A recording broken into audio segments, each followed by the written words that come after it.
What is up, everyone? Welcome back to the Fast Life Podcast. Yeah, man, it's been a minute, right? Sorry. My bad, bro. Chill. Fuck.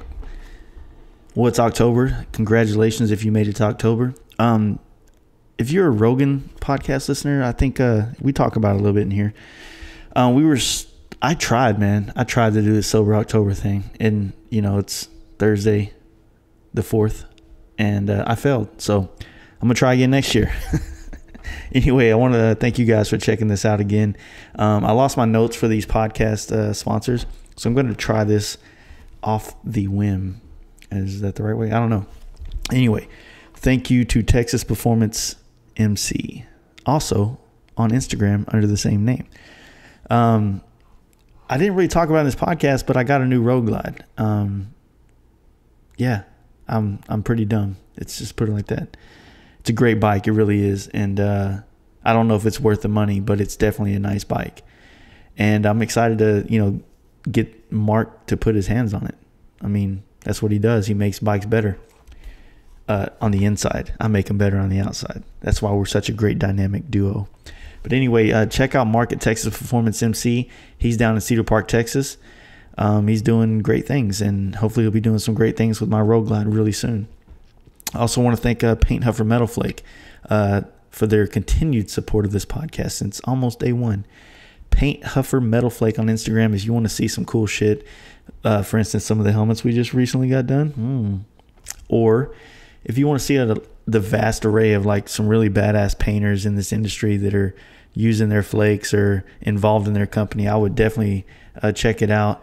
Also, if you want to get on board with some of their products or at least support the company and get some swag, go to painthuffer.com and you can be a part of that movement. I also want to thank Horsepower Inc. with all their horsepower awesomeness. That's a good one, right? Horsepowerinc.net, Horsepower Inc.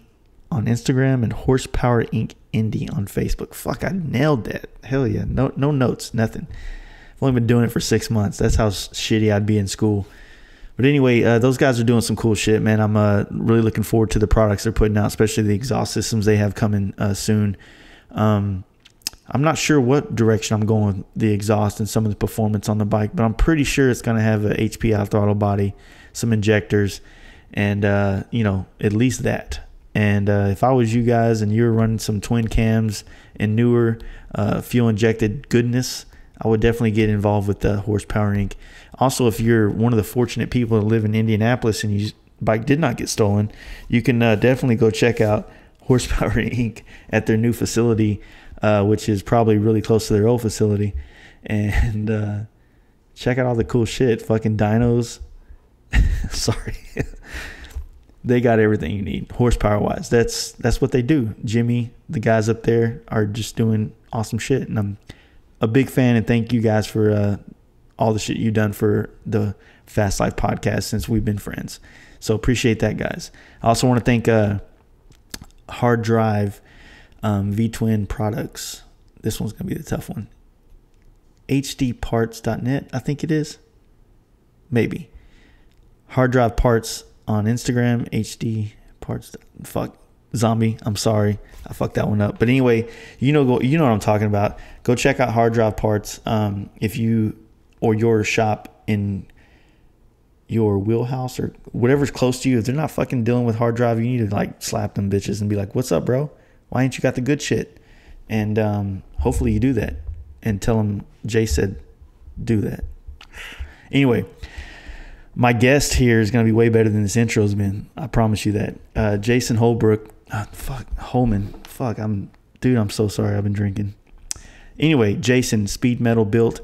He has a podcast, Hell on Wheels podcast, which is actually, I would probably say he's one of the first dudes to ever do a motorcycle podcast. He had started one in 2013, and just a lot of people weren't really into podcasts, especially not in the motorcycle industry at that point in time. So he kind of took it, he left it up, so it's still there for you to listen to.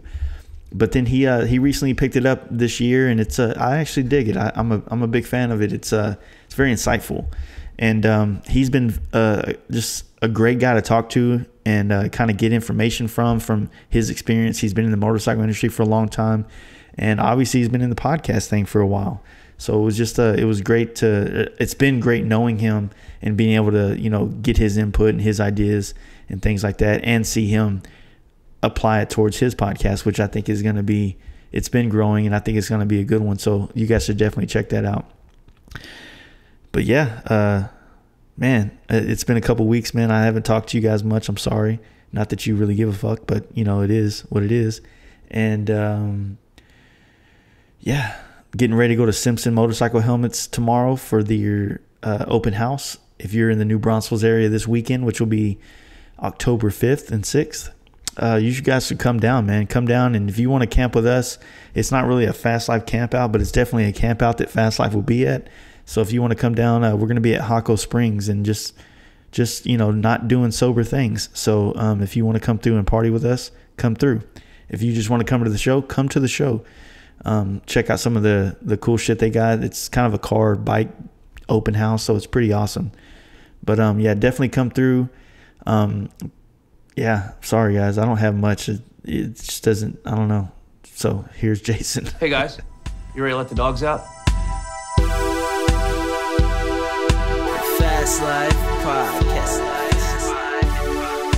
Hello. What's up, man? What's up? How are you? Just making it.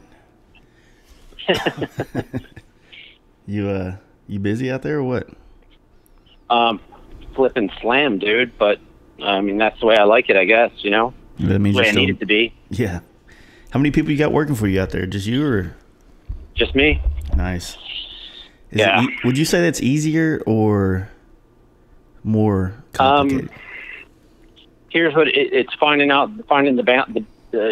the balance in the path is the hardest part of trying to manage anything, I think. And so I'm finding right now that it's much easier now that I have set up a system to where how I categorize the jobs that come in, and how I prioritize those jobs. Those are the two things that are the two most critical metrics to measure that. Yeah, it's I've kind of taken the same approach of trying to downsize my company to where I really only need myself and occasionally help from people, you know, like Jesse will come in here and there and help out. But there's an aspect that I don't know, man. Like, I guess I'm not used to doing all the work that he does. So that's the part that's the hard part right now. Where I'm going like, okay, I normally have somebody to do these things for me, but those things are actually pretty easy. Most of them, they're just time consuming. Yeah, exactly. I mean, like, you know, Jesse handled most of the sanding and the prepping, and it's not complicated, but it's time consuming and it does require thought, you know? So it's, you know, I put it aside a lot, you know, like, oh, fuck it, I'll deal with that tomorrow. And then I don't give it enough like thought. And then I'm like, fuck, man, I'm kind of balls deep into this thing right now. And I need to be on this over here, you know? So it's taking some adjustments. I try to put in, so when a bike comes in, I have a menu. If it fits on that menu, I'll do it with an appointment while you wait. If it doesn't fit on that menu, I absolutely, unequivocally, without any question, will not do it while you wait. Yeah. You're not going to sit in the showroom. If it's a job, and you know, and the people don't understand, well, it's only a 2.5 hour job. I'm like, no, that's how many hours I can bill you for. Yeah. I answer the phones, you know, at my shop. I'm on a little over an acre. Yeah. So I'm the greenskeeper. I'm the landscaper. I'm the building maintenance supervisor. I'm the janitor. I answer the phones. I'm the biller. You don't understand what I'm saying? So, and all that stuff has to get done. So, I put things on a scale of 1 to 5. And then when things get a little bit easier, I put them on back up. I'll do it on a scale of 1 to 10. And then as things get more manageable, I move it down to 1 to 5, you know, but I try to work on every big job. I have 5 hoists, so every hoist has a bike on it at all times. Yeah. I have one bike that can be pulled off for an appointment, for tires, brakes, batteries, or oil change. Yeah. But everything else gets my hands put on it every day a little bit. If I'm here for 8 or 10 hours and I give a half hour to an hour on every job, then by the end of the day, I've made notable progress where I feel like, okay, I feel like I can go home accomplished. That must because ultimately that's what I want to do. Yeah, that must take some real organization skills to work on that many projects at once and make progress on each one and whatnot. So I couldn't imagine, you know what I mean? Like I get overwhelmed with one project when it's not going smooth, you know? So yeah, so that's usually when I peel off. So I use sometimes I think, you know, people ask me what I do for a living. I tell them I'm a professional spreadsheet maker. I use Excel quite a bit. Yeah. And you know, I mean, with what I've done in the past before I had my own business, I've had to manage large groups of people, and I had to know what those large groups of people. I was accountable for what those large groups of people were doing individually. So, you know, when you've got 23 salespeople, you have to be able to answer for why is this person doing this instead of doing that. You know. Yeah, for sure. So, well, I guess on that note, let's back up and talk about a little bit of like where you came from in this motorcycle world. I mean, I know you came from up north and you ended up eventually making your way down south. But, you know, what was the initial first step into the motorcycle industry, you know? Well, I don't know I don't know how to equate it to anything other than, so I was raised by, you know, my dad was a custom motorcycle builder as a hobbyist in the 70s. And I say that because he competed at a fairly high level regionally. So back then there was a couple different classes. And so I grew up in a house where there was a chopper in my living room, like, you know, the old storied, that people talk about, you know, I mean, my dad had a bike in the living room, like literally, legitimately, I've posted pictures of my dad's bike in our living room back in 75, 76, something like that. So I've always been around them. Well, every time when you're from Detroit, that's the first area of the country that gets kind of their hands slapped when the economy goes bad, or at least it has been in the last 50 years or so. Yeah. So, you know, when they start rolling up sidewalks and sending guys home, my dad sold that bike in 1981, 81. And we didn't have another motorcycle in the family until my parents relocated us to Houston. And oh shit, you were in Texas for a while? Oh yeah, I'm in my heart of hearts. I mean, I love being from Detroit, but Texas is where I really hang my heart. I mean, if I could be anywhere other than where I'm at right now, I would go back to Texas. I still have. Hell, I moved from Texas when I was 13 years old, and two of my best friends on the whole planet live in Texas, and one of them I've been friends with since I was 11. Damn. And he lives in I grew up in the Woodlands, Conroe area, and he lives in Conroe now. So that's crazy. I didn't know that. Yeah. So spent quite a bit of time there, 5 years, some formidable years.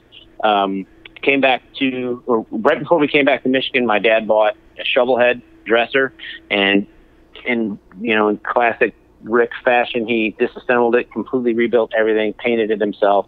My dad was more than adept at doing every bit of mechanical thing you could do, including paint and body. I watched him redo the fender with on a 41 Buick with hammer, dolly, and lead. Just making templates off the other side. I mean, stuff I cannot do. But so he got another Harley, and then we moved back to Michigan. Times got tough. Dad sold us Harley again. So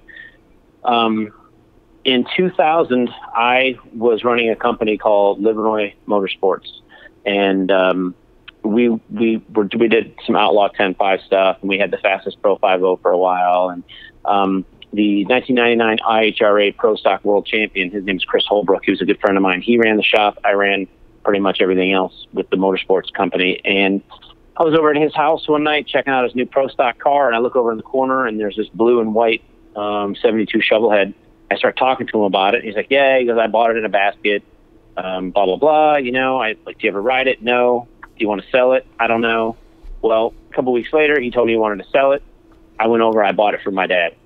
So from that point on, my dad has had a motorcycle contiguously throughout that point. So in 2003, I had about enough of Outlaw 10.5 racing and street racing, and had been in enough trouble, and had gotten thrown in the back of cop cars, and had lost my license, and spent countless thousands of dollars drag racing. And he called me from Bike Week. He's like, man, you got to come down here. This is amazing, blah, blah, blah. I started watching the TV shows. While he was still in Daytona, I went and bought my first Harley, and within 11 months, we opened JR Cycle Works. Damn. And I had never worked on a Harley before I bought one. I had just parlayed every bit of mechanical ability I had ever had and retail ability I had ever learned, and built it into a company. So, and we kind of didn't look back since then. So you were still based out of Michigan area though, right? Yeah, from December 3rd of 2003, which is weird that we opened a bike shop in Detroit in the winter, but we opened a bike shop that was really just like, I knew nothing about motorcycles, dude. I'm not gonna lie to you. I mean, I went right down the homo wormhole with the Orange County Chopper shirts, and if it had a Harley bar and shield on it, I bought it, and I had a patchwork vest with hog chapter patch on the back, the whole 9 yards, dude. Did you have a really gnarly goatee too? I did, dude. I was full blown shot sheet out, going to every Harley event I could go to. Had the wallet chain and the bandanas, which I look like, dude. I look like a cat screwer when I wear a bandana. Some things just don't work for you. And so anyway, I went down that wormhole and just fell in love with it, and I haven't looked back. It's just kind of been there, ever since. So, and then we moved down here in 2010. I opened Cycle Stop. Nice. Yeah, you were telling me a lot of stuff about you and your wife and stuff. You used to do a lot of work with Baker and everything. What was all that? So when we opened JR Cycle Works, like in 2003, there was a dude that drove the Napa Auto Parts truck, and I don't know if you have these. I don't know if you have Napa. I'm sure you have Napa in Texas, but so they used to have these little S10 and Ford Rangers that had these baseball caps on top of them.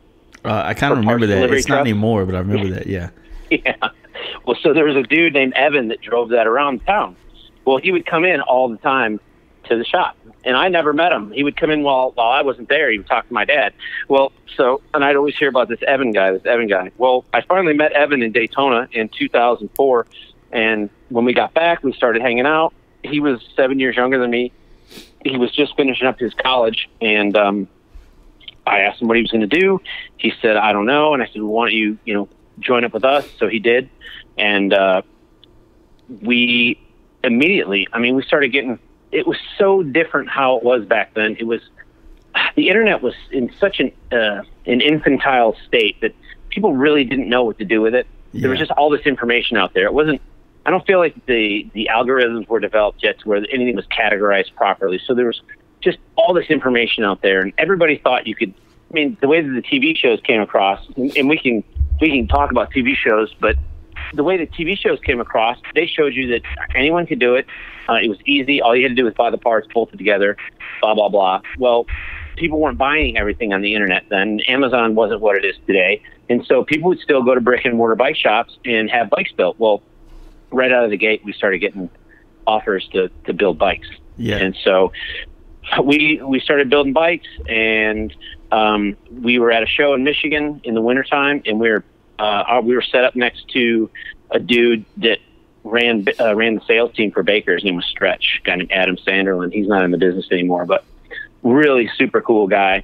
And we partied with him all weekend. We went home, and within a couple of weeks, we got an offer from Napa Auto Parts to build some bikes for Napa Auto Parts for different regions in the country. Nice. And I called up Stretch, and I was like, hey man, like, we're building these bikes, they don't have Baker transmissions in them. He's like, yes, they do. And so he gave us a Baker trans to put in the first one, and we did this whole big deal, and we just ended up being friends. So when we traveled to Daytona, we would hang out with the Bakers. Well, I made friends with this chick named Trish, who is a tattoo artist, and she was the commercial art director for Baker. She ended up meeting Evan. I introduced them one night on a tattoo appointment, blah, blah, blah. Long story short, they're married now. And in 2008 or 2007, we went to Bike Week, and Evan was like, why aren't you guys doing anything in your booth? All you guys do is come down here and drink beer and stand around all day. why don't you do something? And they're like, well, what should we do? And they said, we should do installs. Let's put 6 speeds installed, while people wait. We can charge X number of dollars. We'll figure it out. So Baker loved it. They gave us a transmission to test fit into my dad's bike. Mm-hmm. And we timed ourselves putting it in and out, and figured out between like June 1st and we left for Sturgis in 2008. When we got to Sturgis, we did 18 DD6 installs that week. Damn. So it was a nice deal, dude. Is Baker out of like Michigan area or what? Yeah, Baker's out of Hazlet, Michigan, which is right near Lansing, which is the capital. Nice.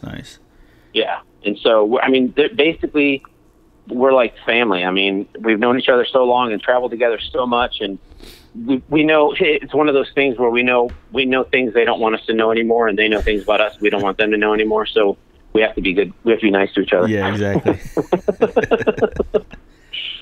Yeah, I mean, when I talked to a lot of people that were really involved in the motorcycle scene in that era, that mid 2000s era, and mm-hmm. It's kind of like, for me, I'm just, man, like, I wish that I was more involved, that because I was in it. I was like my brother then, like I was in there working, but my passion was sport bikes. So it was like when I'm at all these Harley events and rallies and shit, it was just my job. You know what I mean?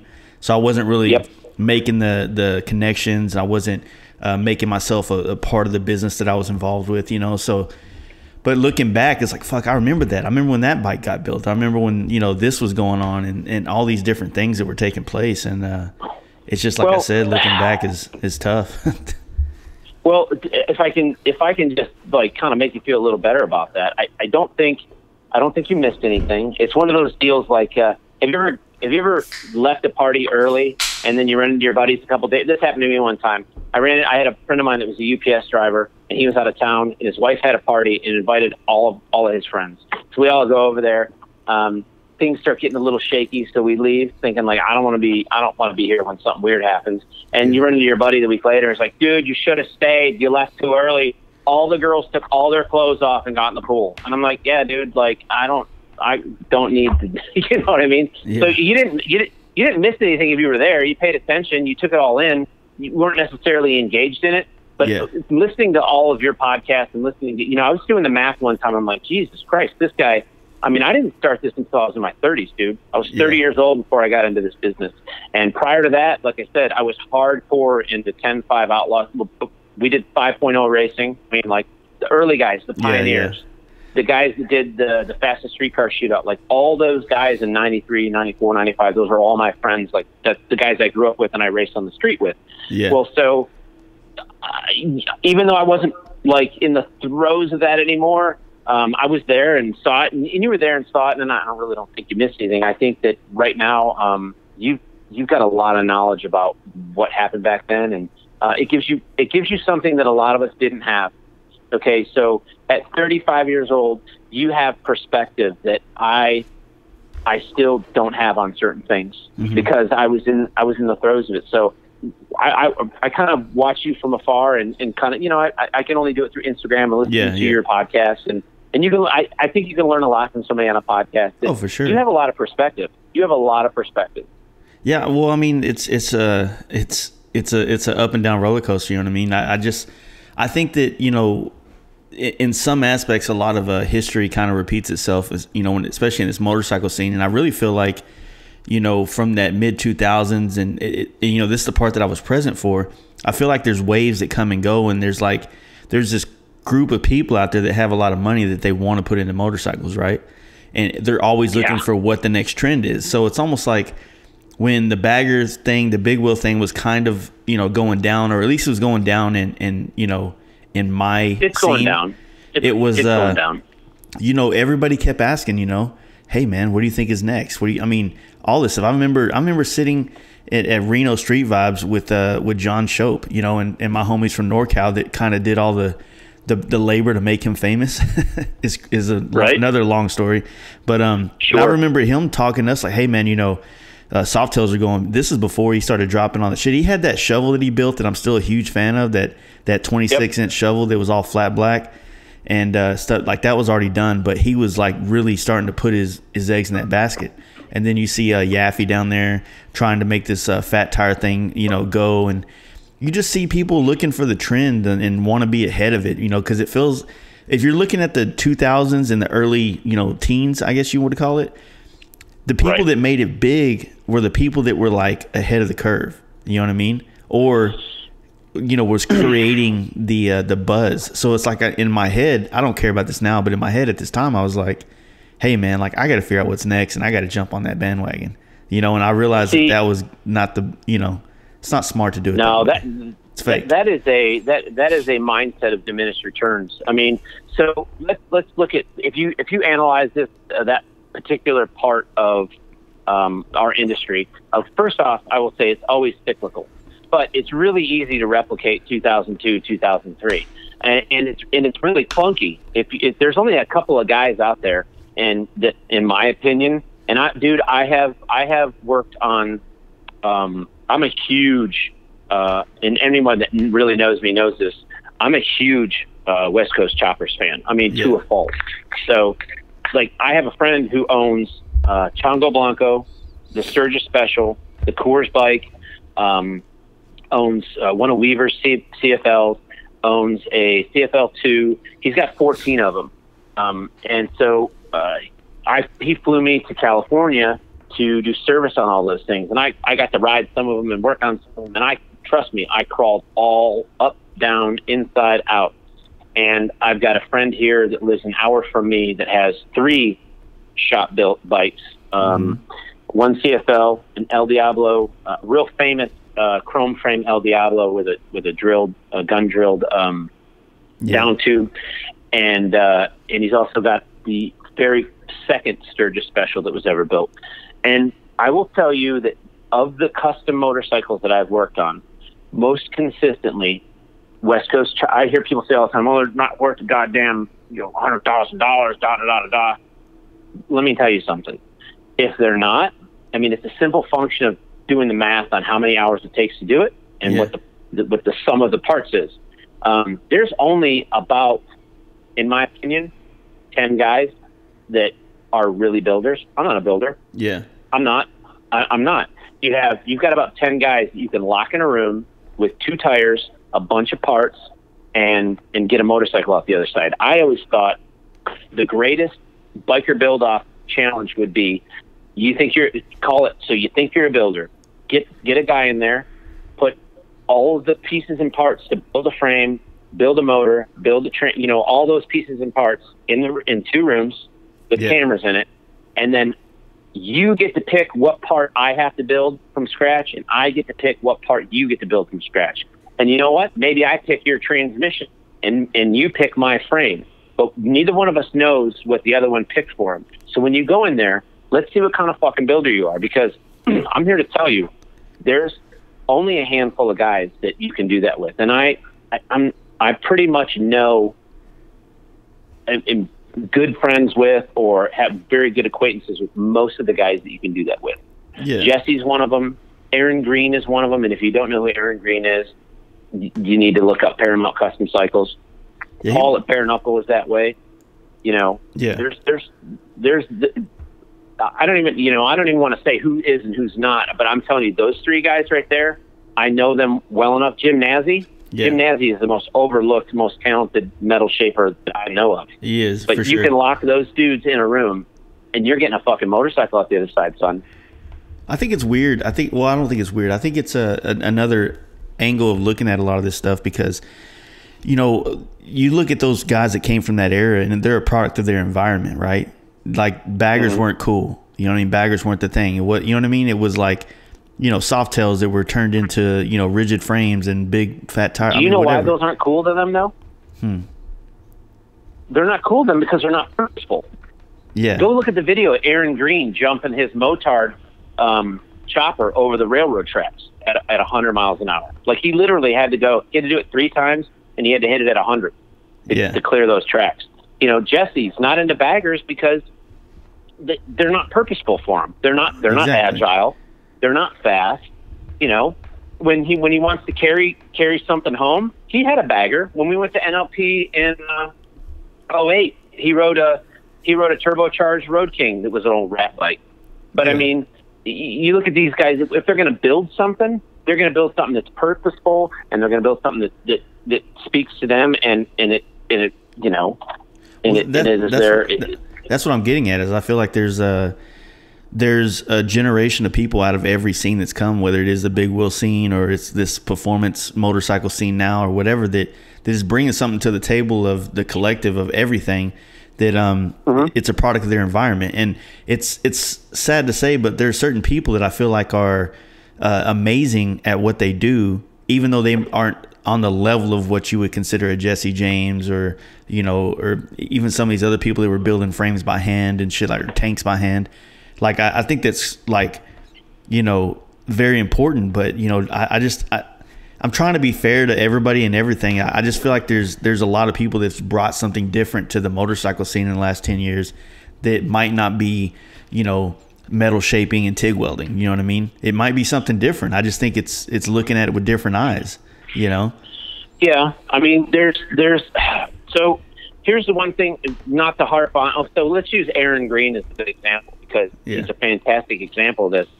Mechanically, solid gold.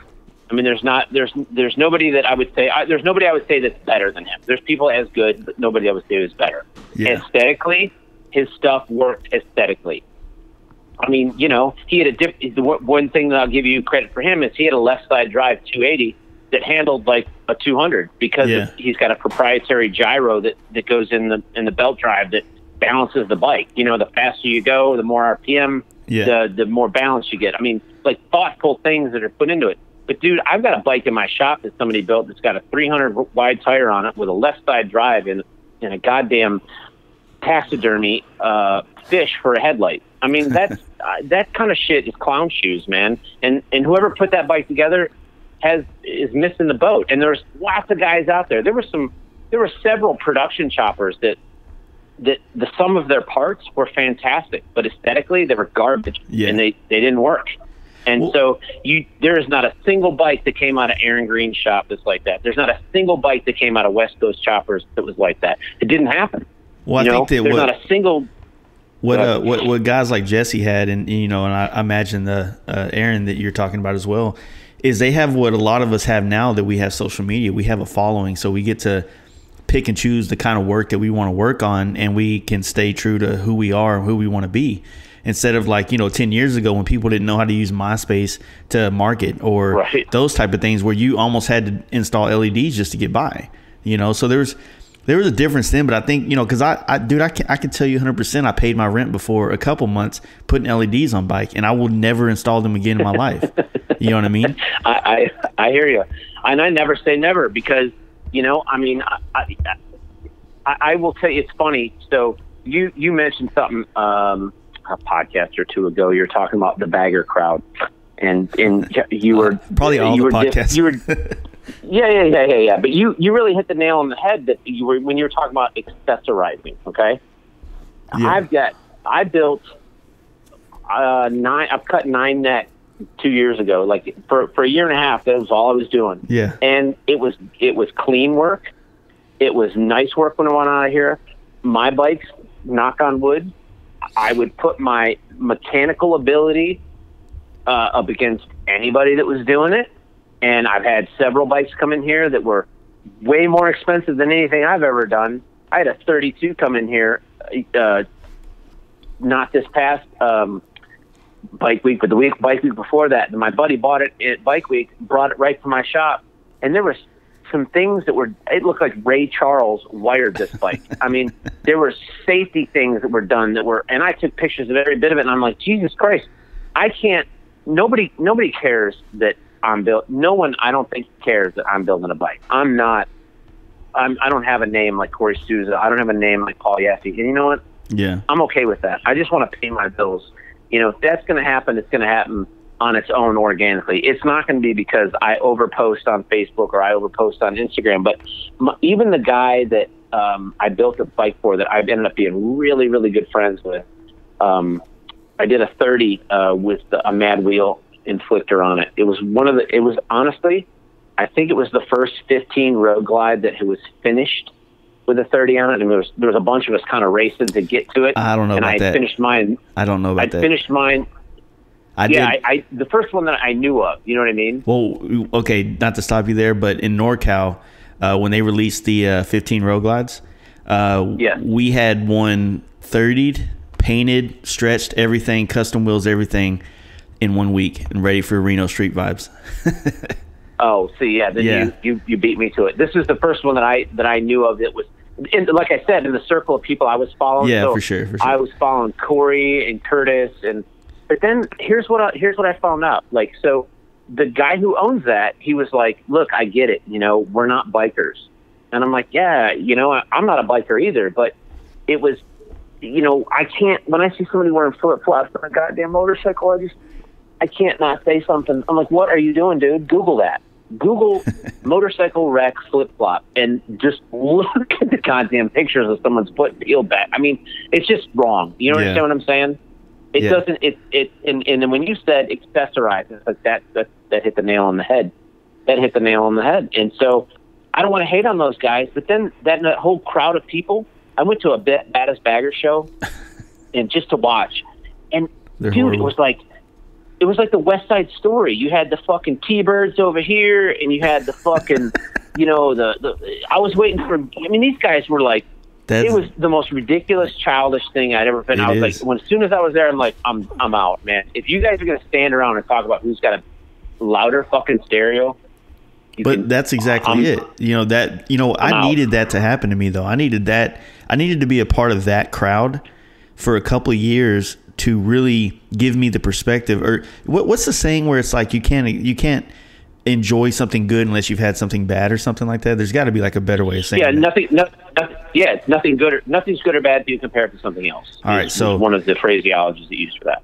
So basically, it was, there's a guy I'm going to have on this podcast soon who was the first guy that I saw that was doing cross country rides on a big Wheelbagger, right? And this dude was doing it right when Instagram first came out. He was doing it, and I had just bought my 2012 Road Glide that I had every intention of putting a big wheel on, right?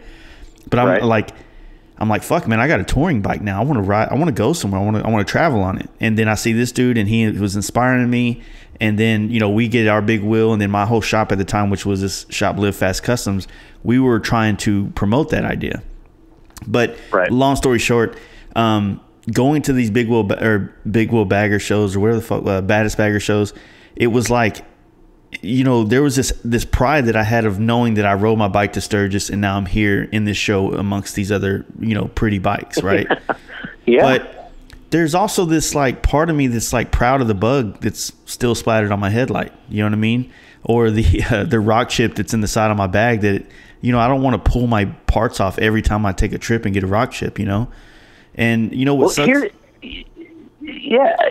I don't want to interrupt you, but I just want to say, like, the pride of ownership, the bike show thing, you showing your bike makes sense. Billy Lane taking the money shot to Easy Rider and getting famous off of that almost 20 years ago, that makes sense. Yeah. Taking it to a bike show, that makes sense. Me paying somebody to build a bike for me and me taking it to a bike show, that makes I can't register that, man. It's hard to register, you but did nothing but write a fucking check, man. Yeah. You wrote it. And most people put it on their credit card. Like, but most of those people, you didn't do anything. Most people write those checks so they can win that $20 trophy, though. That's the problem. Doesn't make any sense. It does suck. That's why there's two aspects of this motorcycle industry. There's this, there's this group of us, what do you want to call us, builders or customizers or wherever the fuck we are, shops. Let's just say that. And then you have the people that are, sometimes I can't afford to build a bike for myself every show every year, and some of these shops are using their customer builds to be the next one, and that's helping them, steer the price up from the customer because they want to compete and have nice shit or whatever. But it was like I was saying though, it was being at those shows. The one I've talked about this a million times, but riding all the way to San Francisco and then stopping in Arizona Bike Week on the way home. Me and my buddy Brad on our big wheel baggers that were all chipped up and whatever, you know what I mean? Like that, I felt like straight up better than everybody there. You know what I mean? Like like I was more authentic. You know what I mean? I wasn't some glorified welder. I didn't have a dually with a fucking 10 bike trailer on the back of it from, you know, Curly's Custom Site, all these places, right? You know, John Shope, all these people. You know, I felt like I was myself, a different breed amongst these people, you know? And that was the turning point for me, man. I was like, man, this is not the crowd. Like I want to be around people that inspire me, and nobody here inspires me. Nobody. And I think that's what I didn't know it at the time, but I think that's really what pushed me away from the big Wheelbagger scene, is that I wasn't looking up to anybody. You know what I mean? And I don't know if that's a right way, a good thing or not, but I feel like if you always have someone that you want to like look up to or compete against or feel like you want to get to their level, then it kind of motivates you to push yourself harder. You know what I mean? As opposed to just being like, fuck all these guys. They're all queers. You know what I mean? You still there? Hey, I don't know. Are you there? I don't know what happened there. Yeah, I could hear you, and then I couldn't. It's all good. I know what you're thinking. You're like, damn it, I knew I didn't want to do a call-in one. I've never had that happen. I've never had a call drop to it. Yeah, I was just talking. You weren't saying anything, so I just kept rolling. I was like, fuck, man. Like, I don't know if I really thought about this thought long enough to talk about it this long. But Right on. Well, no, so you were saying that, you know, you went in there and you don't want to take your parts off when you go to a show to fix rock chips, and I agree with that. I think a bike, you know, I think that's part of the soul. That's why I don't like chrome. I prefer polished aluminum. It has a little bit of soul to it, you know? Yeah. Yeah, I agree. Yeah, there's just something different. I mean, but, you know, for everybody that's out there building bikes, I mean, it's almost like you kind of got to pay your dues, I guess. And maybe that's LED kits, and maybe that's doing shit that maybe you're not really into, but it pays the bills and gets you rolling to where you can start developing your own stylistic style, I guess is the word, for who you are as a bike designer, customizer, shop, or whatever you want to call it, you know? Right.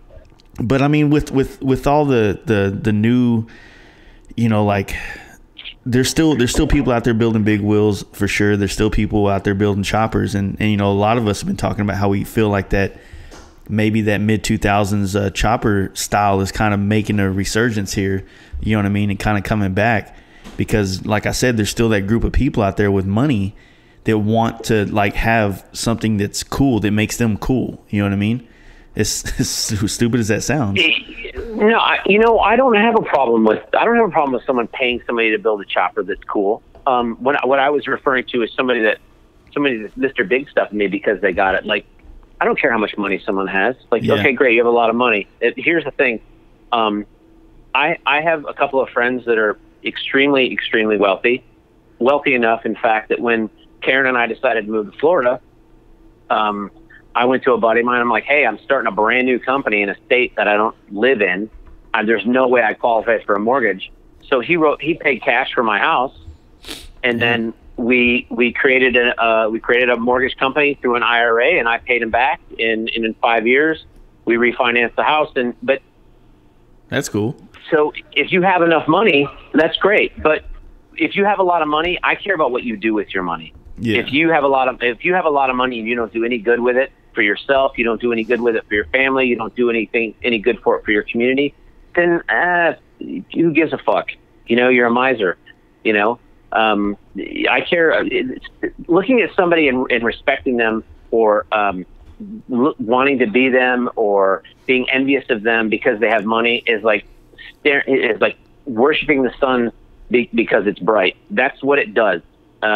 You know, there's lots of other reasons to worship the sun. You know, it heats the earth, it photosynthesis and creates food. I mean, there's lots of other things you can appreciate about the sun.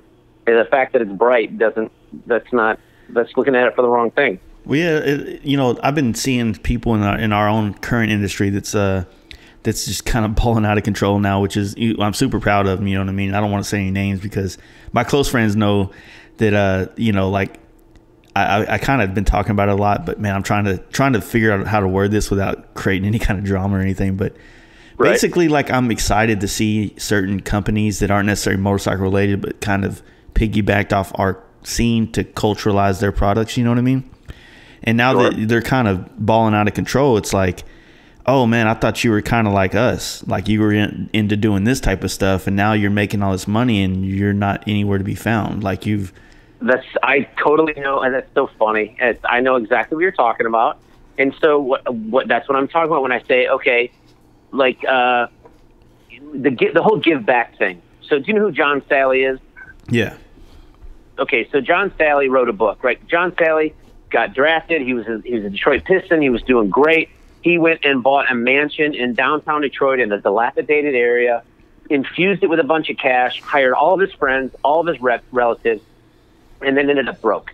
So he started a foundation, or not a foundation, but he started a company or whatever, like a consulting company for young NBA players. And what he tells them is, he goes, everybody always said, you got to give back, you got to give back, you got to give back. And that's what everybody says in certain communities. And what he's saying is, why do I get to give back? I didn't take anything. But here's the deal. What's different is when you have a company and you present that company as a motorcycle-based company, and you don't, and then when you balance your budget or balance your sales or balance your success on other people's backs, then you don't have. It's not giving back. It's called inclusion. There needs to be, pulling people along. Okay, so I used to teach high school, and teaching high school in a low income area, they kind of educate you about socioeconomic status and people who the haves and the have-nots and stuff. And I don't want to belabor this and get all weird, but I'm actually going to tie this into a point. So, no meaning. Dr. Ruby K. Payne, she's like a PhD. She's a child psychologist, and she specializes in socioeconomic matters. And she's developed that, or determined that no meaningful change occurs without a meaningful relationship, which means like you've heard that thing of surround yourself with the people you want to most like be, right? Yeah, or most sure. be like, rather. Mm-hmm. So if you hang out, if you lie down with dogs, you're going to get fleas. So associate with people that are a little bit higher economic status, maybe a couple years older than you, and learn from them, emulate them. Talk to them about money, talk to them about finance, ask them questions, and listen to the goddamn answers when somebody, it's not enough to ask a high level question. You got to listen to the answer that they give you and try to process it, try to integrate it into your way of doing things. But I completely know who you're talking about. Without saying any names, I won't either. But yeah, it's not giving back. It's staying involved, right? It's including those. It's just to stay involved. That's all I need. Like, I don't need him to start a charity or anything like that. I want to see him still doing the same kind of, not hood rat shit, but just like doing the same type of shit what you mean, dude. that his brand represents. And I want to see that, and not so much, I don't want to see. I think it's fair. I don't think it's fair to call him out, but I do think it's fair that when the next time you see the individual, you say, hey, what's the deal? Like you said, you presented yourself as one thing and you sold yourself as one thing, and we believed in you because you were like us, and you said you were like us, and you acted like us, and you talked like us, and you walked like us. And now, who are you taking along on your journey? Because being a manager, my dad taught me how to be a manager, and a good manager always looks for their replacement. Instead of bulldogging your position and not helping people and not cohorts at work and things, always be looking for somebody to do your job so that they can push you up the ladder one more rung. And remember, you meet the same people coming back down the ladder that you stepped on to get to the next rung. So be careful what you do and how you treat people. Be mindful of that. You don't have to, like you said, you don't have to do anything in particular. Just don't try to pretend don't try to pretend you didn't take, a road through my neighborhood to get to where you're at. Yeah. And, I've been talking to people because, like I said, this is a common conversation because all my friends are like hardcore on that bandwagon, which like I said, I don't want to see anything bad happen to my boy and his company. I'm proud of him. I just want him to come back and hang out in the streets with some of us broke folks. You know what I mean?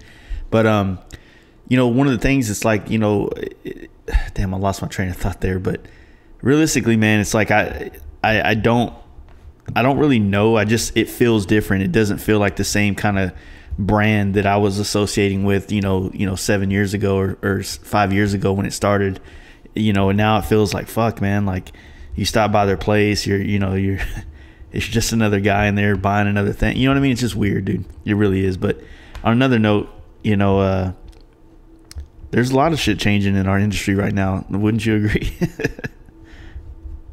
Did I lose you again? Hey, what's up, man? There you go. Yeah. Okay. So you started. I heard you say on another note. Yeah. I guess, you know, we can't go too far on that without being able to talk about it. No. And it's not. It's not even that big of a deal. It's just kind of like I don't know, probably something I get in trouble for. Yeah. But no, it's an anecdote.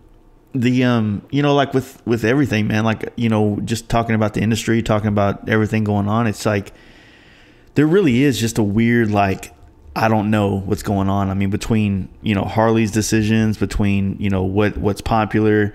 I ain't gonna lie, man, the hot bike tour is taking place right now, and I'm not fucking happy about that shit right now. I probably shouldn't talk about it, but I'm kind of butthurt about that whole deal. You know what I mean?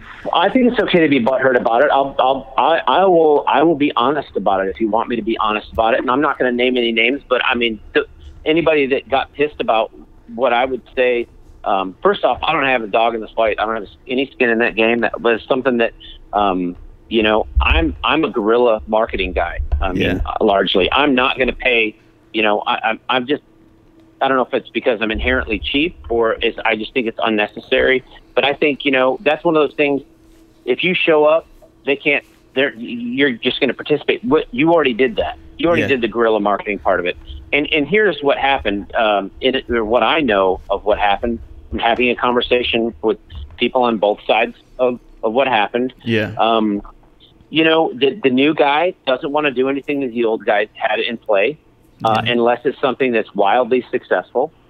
And, you know, when everything that went down with, you know, with Cody and I, with Hot Bike, that I'll talk about that if you want to talk about that. And then I'll be very honest with you, because Cody has no problem being honest about it. And I'm not talking out of school. Yeah. But there was, you know, Cody and I took, it was 2.5 or 3 years to get that orange bike.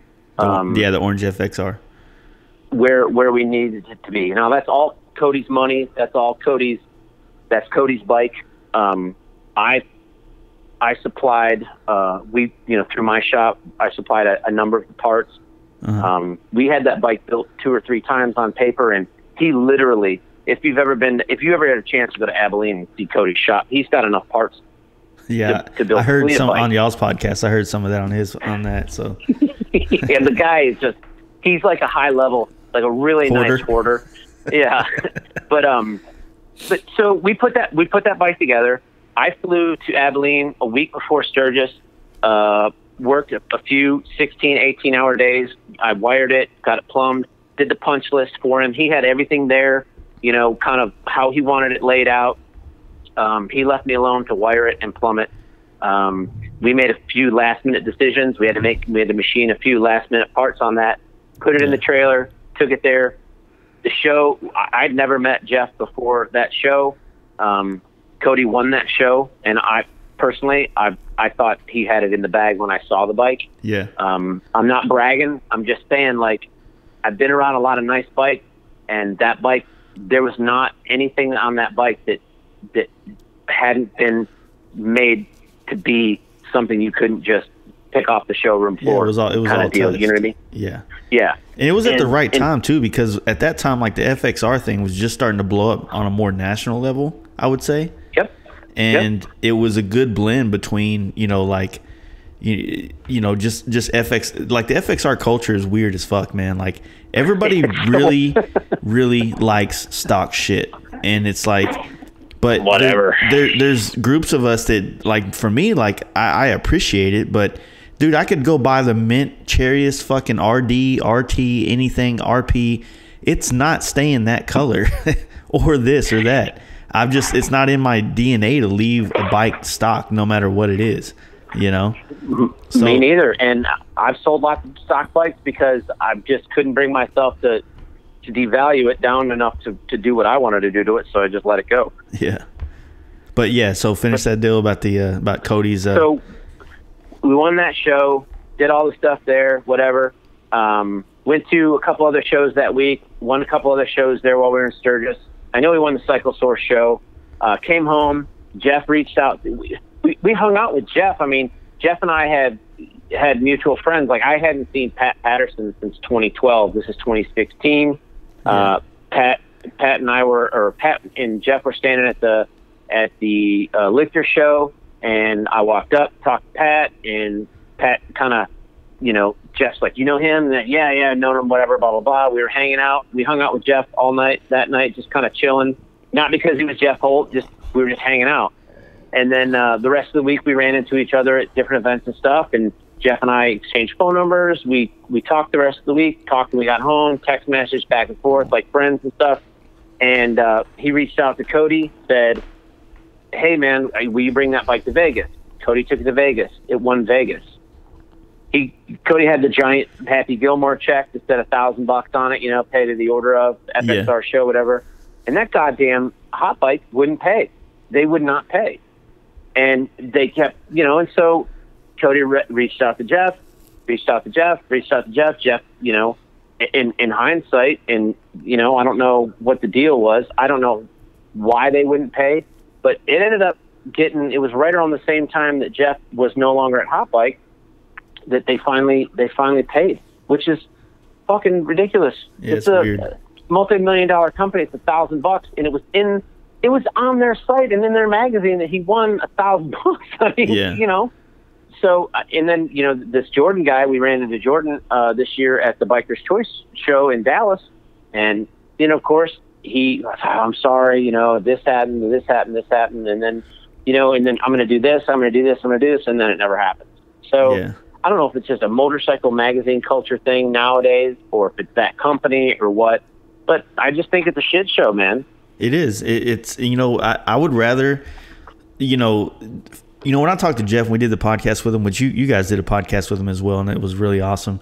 Thanks. He talked, like, we talked a little bit before and after, and even some of it during. It's like, I have an understanding that I get it. Like, you make a lot of promises, you want everybody to be happy, you're representing something that you want people to buy, and you don't want to be pissing a lot of people off. But maybe it's because all the other motorcycle magazines have kind of, like, they're either completely niche-based magazines only specific to chopper, or Cycle World, or whatever the hell is going on. There's not enough magazines that cover the spectrum. So these guys end up making tons and tons of promises to people that their magazines can't fulfill. And I completely agree. I mean, Jeff said it himself. He got punched. He got knocked out over it. And that he was, that really happened. Yeah. When I talked to him, it was right after, like a week or so after it happened. I was on the staff of the Horse for 8 years, and I'll tell you what they did very right is you were expected to produce something every month, and there was like 8 of us, and there wasn't 8 guys that worked at Hot Bikes. Yeah. And I will tell you, hand to God, I have never gotten a red cent, nor have I asked for it for writing for the Horse. I did it because Ralph's a friend of mine. I like the magazine. I enjoy reading the magazine, and I'm proud that I was part of that magazine for 8 years. It's just a fact. I mean, it's just another little feather in my cap that I could put anything I wanted to in that magazine, and I did it. And I went to Daytona one year for Biketoberfest, and they tried to confiscate my bike, and I got into it with the Daytona Task Force, and I wrote an article when I got back. It said, "You're back. We're glad," because that's what it said on the little the street sign that was lit up. That you can make it say whatever you want. Yeah. And it was a shit show that year at Daytona, and that was one article. But I think Hot Bike, it's that Bulldog thing. I don't think that there was enough people and enough information and enough money to go around to you need to have a staff, man. You got to have different ideas. You got to take people. There has to be an experience. You got to take people down. Like your podcast is a perfect example. I've listened to just about every single episode, and other than the people you've had on repeatedly, like Mark or FXR Mike, So those guys, but there's a new guest every time, and some of the guys I listen to it and I'm like, I'm hot or cold on it. You know, it's just, it's like a Rogan-esque, it's a very Rogan-esque way you're doing it. You know, one thing I will take that Jeff told me while we were sitting there talking, he says that you have to mirror what you see to the world. And that's kind of the way I try to do this podcast, where I try to mirror, you know, what I'm connected to or what I know that I can talk to. Like, you know, realistically, I was really trying not to use this phone conversation at all, but, you know, I understand. It just got to a point where it's really hard to get people local. You know, a lot of the people I want to get on are older. They're not really feeling it. They don't want their shit recorded, you know, or, right. You know, and even like the other thing is like when I do reach out to people for the phone, it's like you get these people like, oh, well, okay, I'll hit you up and we'll schedule it later. I'm like, I hit you up like it's a phone call, dude. Right now. Exactly. You know, exactly. And you're going to find that. I mean, that was, dude, I started my podcast in 2012, did 10 episodes, and I ran into, you know, I didn't do another one. I hadn't done another one until this year, since spring of 2013, because I couldn't get people on, and it was like booking the guests was difficult, and they didn't understand the medium, and another 5 years passes. And I'm running into the same thing again, but it helps having Cody as a partner on it, because I can call Cody and we podcast 10 times a week. We just don't record them, you know, because we're on the phone with each other, you know, like two chicks, for Christ's sake. But that's what happens when, you know, one of your best friends lives 1,000 miles away, is you spend a lot of time on the phone. Anyways, as a function of keeping your relationship fresh and working, you know. Yeah, I guess like with the whole hot bike thing, like, you know, last year when we finished the Gold FXR, it was right at Rot Rally, and we took it to Rot Rally, and that's where Jeff was, and Jeff was hanging out, and he was kind of, I wouldn't say he was hanging out with us, but he definitely hung out with us a lot. I mean, we were kind of like the known guys that in his circle, in his world, you know, and then... You know, right after that, it was Sturgis. Bam, here I am. Rode it to Sturgis. There you go, sir. I mean, no, right after, like a week after that, we're hanging out in Born Free on the same bike. You know what I mean? Literally a week later. Right. And then, you know, a month later, we're at Sturgis. And then he, you know, the hot bike tour last year was supposed to be like, everybody was riding from a different part of the country to Johnson City, right? So you had like, there was a group leaving from Oklahoma. There was a group leaving from New York. And a group leaving from Royal Tea Shop down in New Orleans. So everybody from Texas, everyone. All right. So we're talking Moose. What's Kyle Shorey with that, whatever his shop's name now is. Shade Tree or something. Kyle's great, dude. He's a good dude. Stories to tell you. I know that dude. We're not on a podcast. I've known that dude since before he was anybody. When he was like Rick Ferris's like, you know, cum rag, basically. Sad to say. The dude's on, he's on another level of popularity now, but I remember seeing him just run around such a nice guy, dude. He is. I'm not trying to say anything bad, but I'm just saying, like, I've been in this, like we talked about earlier in this podcast, I was running sport bikes, and this guy was running around with his head cut off trying to like make himself something, and I'm nothing but proud of him, you know, but at the same time, so Hot Bike entrusted all these different shops to come through on this build, right? Or on this tour. And I hit up Jeff. I'm like, hey, dude, you know, Mark from Texas Performance was the one that got me to go on the trip. And then he ended up bailing out last minute. And I hit up Jeff. I was like, hey, dude, I'm coming. So you want me to go to fucking Royal Tea Shop? You want me to go from Dallas to New Orleans? You want me to come straight through? What do you want me to do? And he, you know, he was kind of up there in New York with fucking, what's his name? Danny G or whatever his name is. NYC Danny G. Yeah. That's so he was homie. up there hanging out with all those dudes. So he wasn't really he wasn't paying enough attention to what was going on, in my opinion. And so nobody from the South, not one shop that they asked to come from the South came.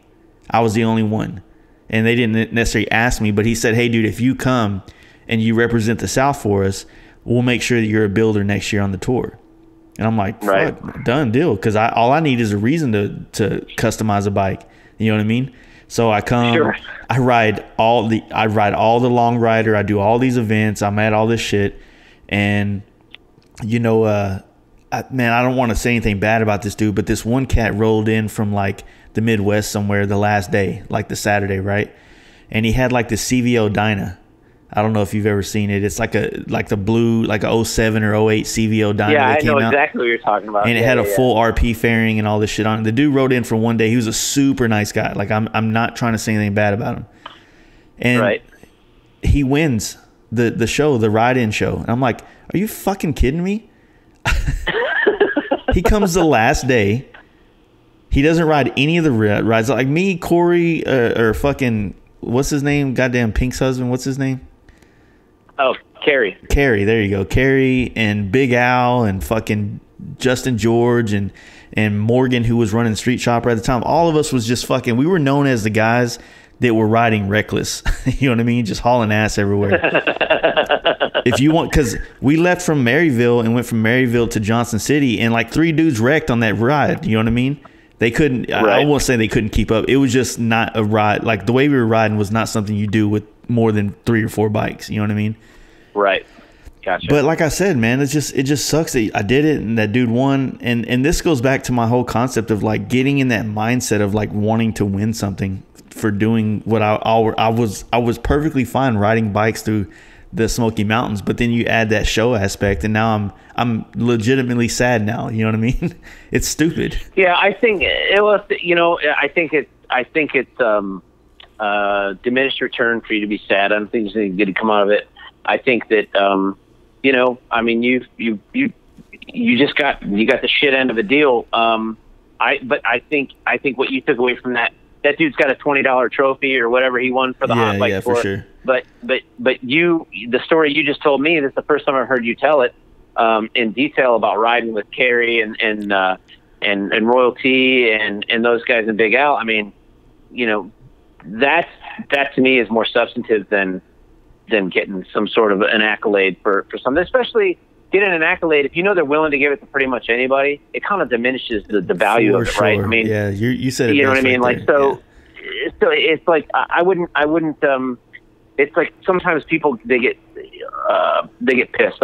Roadside Marty and my buddy Eric from F&A Cycles were riding to, they were going to somewhere, a big show somewhere. I think it was the CSSTL show or the CSTL show, that big chopper show in St. Louis a couple years ago. This is probably 5 or 6 years ago. And, one of their bikes kept breaking and Roadside was getting frustrated. And Eric says, "Oh, Marty," or "Oh, Roadside." He goes, "This is all part of it, right?" I mean, we don't remember the time that nothing happened, but we always remember the time that something happened. So, you know, be thankful. I'm always thankful for the stuff that goes right or left to center. I mean, a plan's only as good as the people executing it, but you know, there's always fate that intervenes and has its way with you. You know? I mean, what I've really taken from that, and you know, of course, if you listen to the podcast, so you hear me talking lots of shit about the paint industry, is that all I'm taking from everything is that I don't need Hot Bike or these magazines. I don't need any of these major paint companies that don't want to give me the time of day because I'm not on TV. You know, all this other shit. Like, I just feel like building our own content and our own name through our own free ways between Instagram, Facebook, you know, and this podcast isn't free, but it's free-ish. You know what I mean? It's like it's free to the listener. Yeah, it's free to the listener. I enjoy listening to your podcast. So the content that you're giving me, I can tell you from the outside looking in, I listen to I pay specific attention to when you're talking about your enterprise, when you're talking about your business and the pitfalls that you go through. And I couldn't agree with you more that the people that are running those companies cannot see the forest through the trees. They're stepping over dollars to pick up dimes. They have millions, not millions, let's just say thousands. There's probably 10,000 good painters or 10,000 painters in this country that are active on social media. That is free content to them that they're not utilizing. Yeah, you know, exactly. I mean, it's idiocracy that they're at its finest, that they have focus groups and employ millennials with degrees to talk about what you do for a living. It's like, come spend a day in my shop. Yeah, exactly. Just, tell that lady that's from Instagram or from Matrix or House of Color, say, you know what? I'll tell you what. Just it's $125 to fly to Dallas Fort Worth round trip from pretty much anywhere in the country. Yeah. Fly in for a day. spend a day at my shop. Bring some work clothes because you're going to get dirty, and go home with some perspective because you're talking out of your ass. You don't have any perspective. I don't know anything about paint, dude. I'm going to be the first to tell you. I don't know anything about it. I like it. It makes my bikes look great. I don't know how to do it. I don't want to do it. Two things have happened. Two things have happened in the paint industry that's made it popular. Motorcycles being on TV, 15 years ago, and social media. Social media, like Instagram and Pinterest and all these different things, has made every little niche-based thing in the world popular. You know what the most boring thing about paint is? Somebody that blends fenders. You know what I mean? There's nothing fucking fascinating about that. But there are pages. There are pages full of people that there's a whole community of that, and I'm proud of that. I'm I say it's boring because I'm not good at it, but it's just one of those things. It's like that's not a glorified job. Like I can paint a skull and everybody says, "Oh, you're the best guy in the world," and it's like, and they assume automatically because I can do a skull that I can candy a car or some shit like that. You know what I mean? It's not the case. Like, bitch, I want to see you. I want to see you color match a factory color. Exactly. On a fender. I was a used car salesman for years. And I will tell you that I can walk up to a car now and say it's been repainted. And people are like, what? I'm like, yeah, look right here. Yeah, exactly. There's not even any tape lines. I can just tell you that car's been repainted. The left front fender has been repainted. And it blows people's minds. And I know you can see you're far more adept than I am at identifying something like that. Absolutely, because your background that there's no way you would. No one's going to pass. No one's even going to try to sell you on that shit. Yeah, but I mean, back to the hot bike tour thing, man. Like I said, I'm a little bummed that I'm not there, but somebody I met through this podcast that I'm actually probably his biggest fan is Brian from TPJ Customs, and right. And the reason I'm his fan is because he's exactly everything that I promote about the motorcycle world. This dude built a bike, built a frame, built all this shit in his fucking new place in Reno, Nevada, and then jumped on it and rode that bitch down to fucking Phoenix. And all I saw on everybody else's thing was trailers. You know what I mean? This dude built a chopper, like his version of a chopper, jumped on it, rode it down there. I was following along on Instagram the entire time, every gas stop, every problem he's had and whatnot. And to me, that's fucking, like, that's the beauty of building bikes is working out the issues that you're going to have with that bike on that trip, and that's the one thing that people don't, that, when you teach or when you make the industry about trailers and you make an industry about like, just showing it up and pulling off the truck and riding around Sturgis, what you end up having is a lot of people that have bike problems all the time. And then you have a lot of people that are mad about shops all the time because, oh man, this shop can't build a bike. I traded the Sturgis and took it off down the street, and before we got to Deadwood, the air ride was blowing out. I'm like, well, you wouldn't have that problem if you knew how to if you were riding it. You have to put miles on bikes to work out issues sometimes. It depends how amazing of a builder you are. I don't give a fuck. I don't agree with that. I think that sometimes shit just doesn't go well. You know what I mean? And so, I completely agree with you. Like I said, like, to me, it's like, I don't gain from this, but I want to see guys like him glorified because I think he's an amazing builder. I think what he's doing, he stuck to his guns when everybody went bagger and everybody went this and that. He just kept doing his thing. And I think that's fucking commendable. And he's still in the industry ever since back in the, in the chopper days. And I'm sure there's people out there like that as well still that I don't know about, That's the key. There's two things. So I wouldn't know. I know of Brian because he and I have a close mutual friend. Yeah. I wouldn't know Brian if I've never seen a picture of him. I don't know what he looks like, but I know of him and I know some of his bikes because of the magazine deal and that. But that's a guy that's a true player. I mean, that guy's he's the real deal. I think that I did, and I think most people do this. I did my version of a bagger. I didn't do someone else's version of a bagger. Sure, so when someone brought me a bike to cut the neck on, I worked with them to get them to do, to allow me to do my version of it. And, and then, some people still have them. Some people have moved on. I'll lose you again. Gotta love these phone podcasts, right? Let's try this again, folks.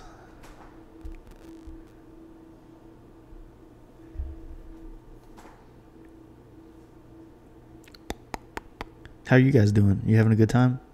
Listening to us do podcasts and whatnot? Yeah. Come on, bro.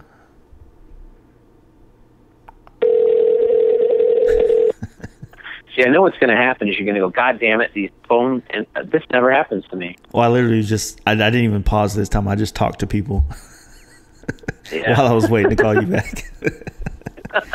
It's all good.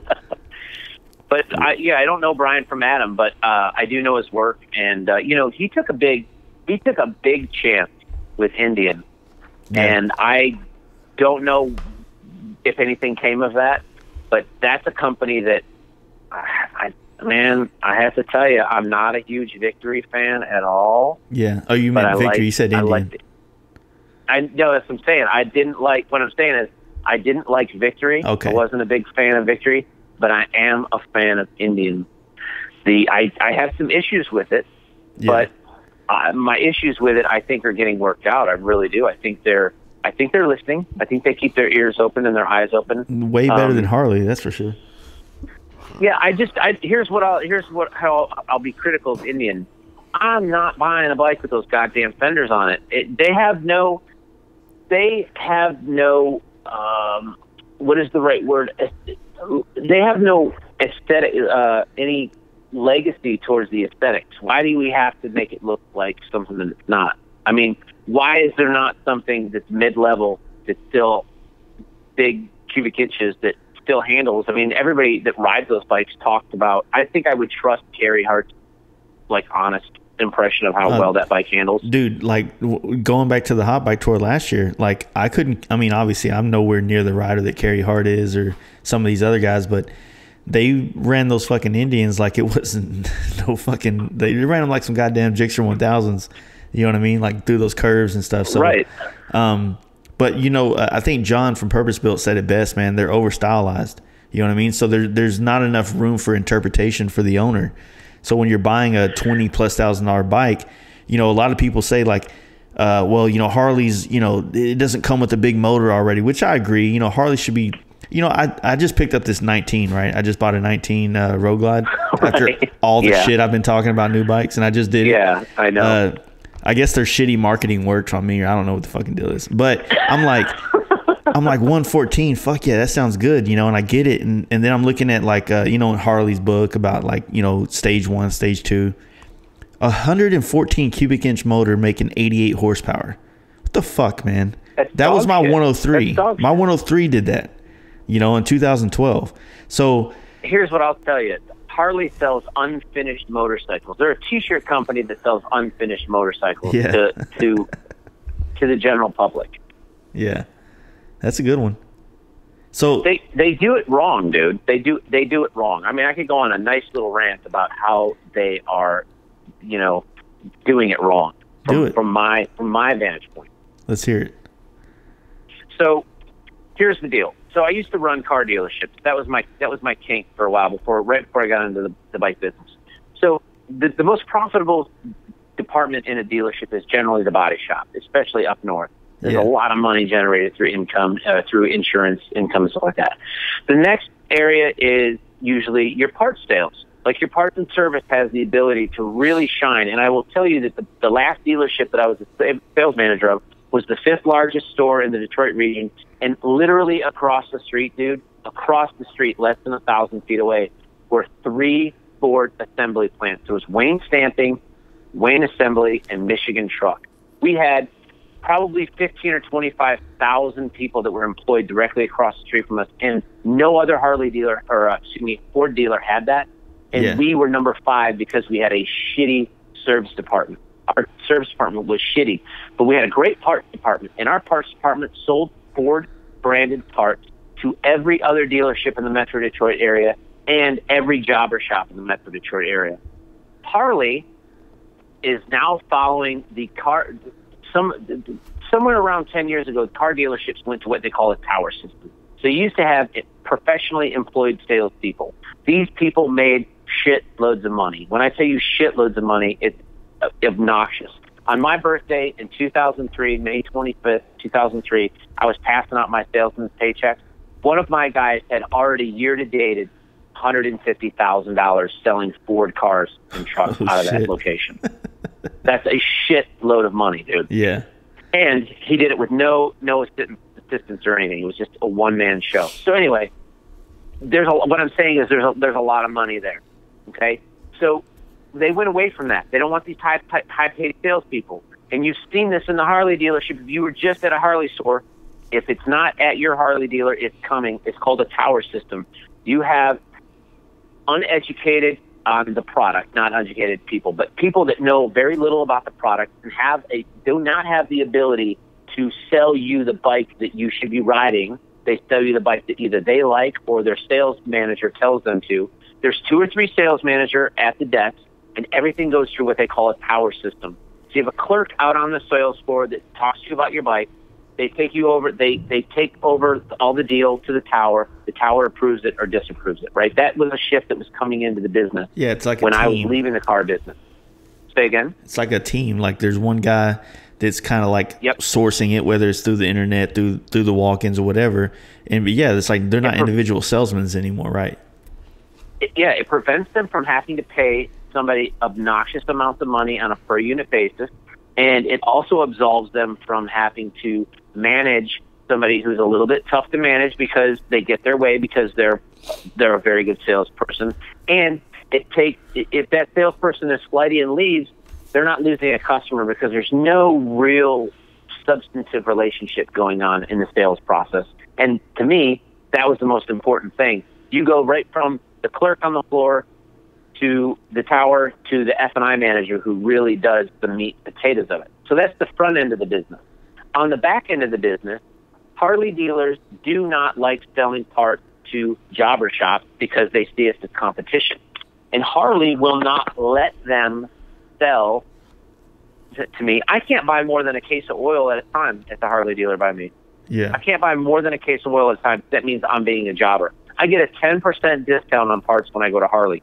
You can get a 10% discount on parts when you go to Harley if you go in there all the time. So I get nothing special, and I spend $5,000 to $10,000 a year at my Harley store. That's a decent amount of money. Dude, I spent 40 grand in 2016, which is the worst year of my life. I spent 40 grand at Harley, and all at retail because they didn't offer a dealer anything. You know what I mean? That's a shit show. They're leaving money on the table by not maintaining jobber accounts.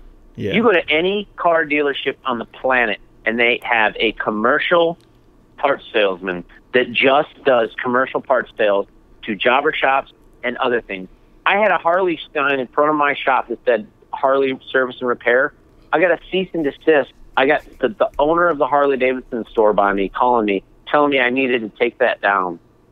Wow. I'm like, dude, Ford Motor Company's not going to bitch if ABC Auto's got a Ford sign in front of their shop, you know?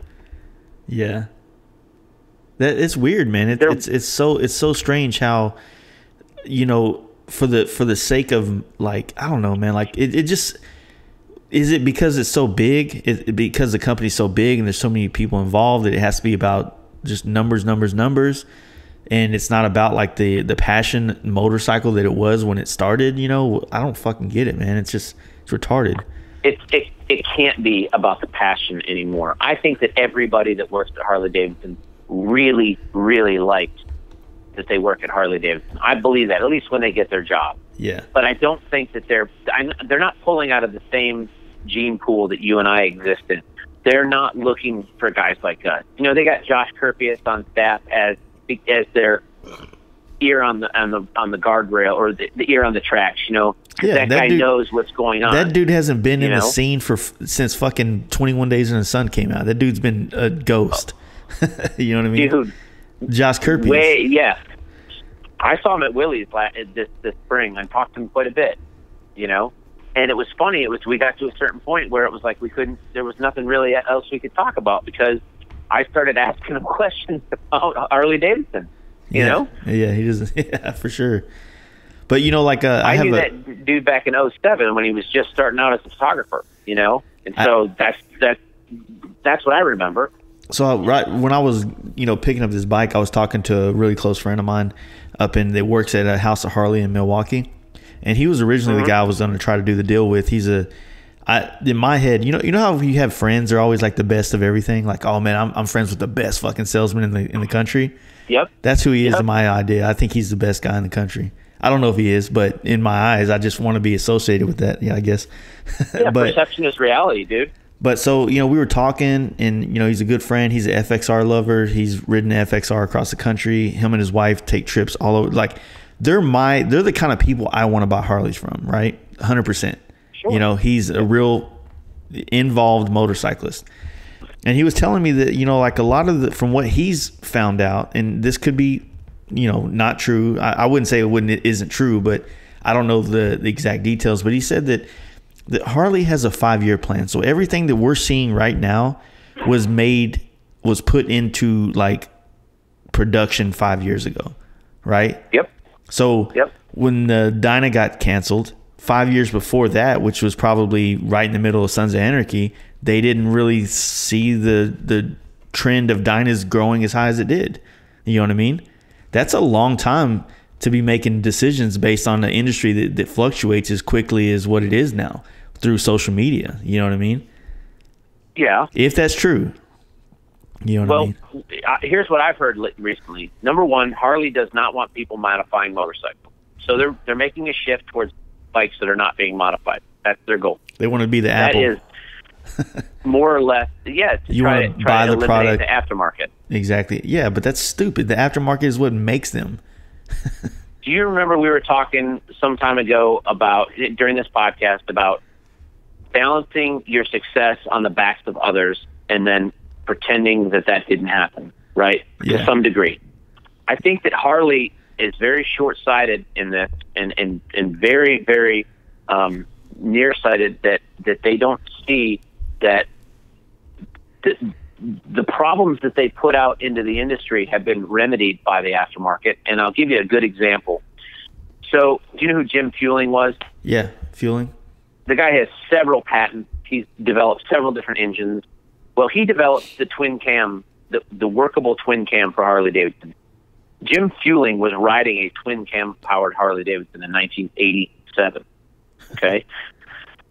He went to Harley and said, look, we've got some inherent issues. We need to change a few things. We're not happy with some of the technology in the cam plate area. We're not happy with some of the technology in the oil pump area. Some of those things were verbalized. Now, this was told directly to me by an engineer inside Fueling. So I was talking to him about why do we need an aftermarket plate, cam plate. And he told me that Harley said, no, this is good. Just put it out there. And so 99 to 2005, if you have a twin cam somewhere between 25 and 35,000 miles, your cam chain tensioners are going to fail. It's not if, it's when. Yeah. The oil pumps don't produce enough power and or enough volume in some of them to scavenge the oil back out of the engine. Some of the other problems, the crankshaft run out. One of the reasons why they went to the hydraulic chain tensioners, I'm told, and stayed away from gear-driven cams was because less than 2% of the twin cams that were produced at the factory were within spec, close enough to where you could run gear-to-gear cams without having a lash problem. No, that was also something that was told me from Fueling. So when you have a cam chains, they're just much more forgiving. Harley Davidson's crankshaft run out. I think Mark from Texas Performance could verify this for me, but I think the book says 17,500. Yeah, dude, that amount of run out. When I was at PP Engineering, they wanted less than 1,500 on the crank. Yeah, I mean that is a huge difference, dude. Huge difference. It wasn't so until it wasn't until I started becoming friends with Mark that I even fucking knew that kind of shit. Like I remember my fucking 2012 had like 40,000 miles on it. I'm like, I think I'm gonna put cams in it now, and I just threw a cam chest in there. I mean, it worked. It hasn't blown up yet, but like never even thought like, oh shit, like it's very important to know what you know what I mean. Like none of this shit was like oil pump, cam plate, everything. I just did it all like 40,000 miles, and but yeah, it's like it's crazy, but I don't get it, but go continue on yours. I'm sorry. So basically, so what I'm saying is that they are producing unfinished motorcycles at this point in time, and they're and their plan is so. Say you're 5 years out, that's fine. You got to have. I don't like 5-year plans. Because 5 years, so many different things can happen in 5 years. Even when going into business, people are like, "Oh, you need a 5-year plan." I'm like, "Why?" Most business fails in the first year, and those that don't fail in the first year fail in the third. It isn't until you have 5 years in the business that you're galvanized enough to where you're probably going to make it to 10 if you make it to 5. I mean, numbers don't lie. That's like the truth of the matter. I wrote a book about starting a business, and that's one of the things I talk about is like these 5-year plans. They're nothing more than making you feel good about what can happen in the first 5 years. But I'm here to tell you, I've started several companies now, and 5 years, I don't give a shit about 5 years. I'm more concerned about 5 months to 18 months, because that's when, when the shit gets hard. If you make it 5 years, you're probably doing a lot of things right. You're probably doing most things right. Yeah. But that's my rant on Harley, is that they're cut their nose off to spite their face. I mean, do I give a shit? Not really. There's only a couple parts I can't get, and I find ways. I go to Ronnie's Microfiche like every other bozo in this business does, and I have it shipped to my house. And when I have too many parts shipped to my house, and they're like, "Hey, you're running a business," I have it shipped to my mom. Yeah, exactly. Hey, give me 1 second real quick, okay? 1 second. Yep. Yeah, like I said, man, I was listening to that Joe Rogan when they were doing the Sober October again, and I was just thinking, like, man, like I should do that. I mean, especially just I drink a lot, so. But yeah, I only made it to the 4th, so. Yeah, dude, this year has been such a shit show for me that I'm not stopping anything that I do that I like to do. Dude, I can one up you. So let's see, my year this year, right? Okay, I started. This is super sad. So if you guys don't want to be depressed, fast forward. So basically, I started off this year with the fucking brand new 2017, but I bought it at the end of last year, 2017 Road Glide, done, customized. Right. My gold FXR and another stock 90 FXRS in my garage. Started this podcast, had work out the ass. And then Daytona, as weird as it sounds, like my phone crashing in Daytona really fucked me hard. You know what I mean? Because I run everything off my phone. I usually do all my business off of text messages. That way I can resort back to our conversation. Because you understand when you're doing this stuff like paint work or whatever, and like say for us, like this year, this is the first ever this happened, but when you have a paint job that's been a month since the first time you talked, and they're like, "Oh, well, you said you do it at this price and you'd be done at this day," and you're like, scroll down, nope, we agreed to this at this time at this price, and you were supposed to put a deposit down, you did nothing on your end. You know what I mean? Like I use that. Yep. So that happened, and then come back. The FXR was kind of getting clapped out, I guess you'd say. So I was either going to repaint it all, so I just decided to resell it, which I'm proud that it's still on the road and still going, like the tins and stuff. But right after that, the move-in thing fucked me. Like I wasn't expected to have to find a place to live, when our landlord decided to sell our house. And then that was a pain in the ass, because that was me and my wife spending 2 weeks in California. So it gave us 2 weeks, 1 week at the beginning of the month and 1 week at the end of the month to figure out where to live. And then, of course, the famous bike getting stolen while we were doing a podcast with Horsepower Inc., that kind of put me behind a little bit. Yeah, I can imagine. And then literally 2 weeks after that, I wrecked a van that I needed to have on the road so I can drive all these baggers.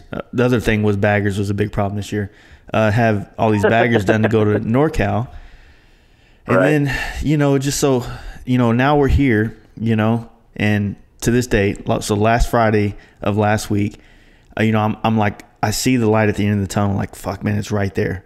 Like I'm almost done with all the helmets. Like I haven't taken in any jobs since April, and I'm almost done with all of them. You know what I mean? Like right there. Right.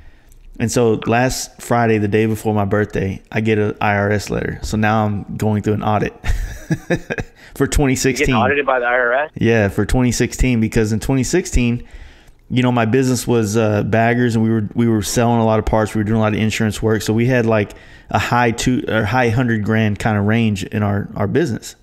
And last year, I went from that big shop to my garage.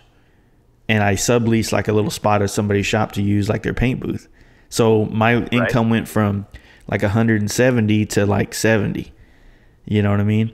So that's what I'm getting audited for. If I can make you feel better about the audit thing, like I'm going to tell you, I have, like I told you earlier, I have friends that have high net worth.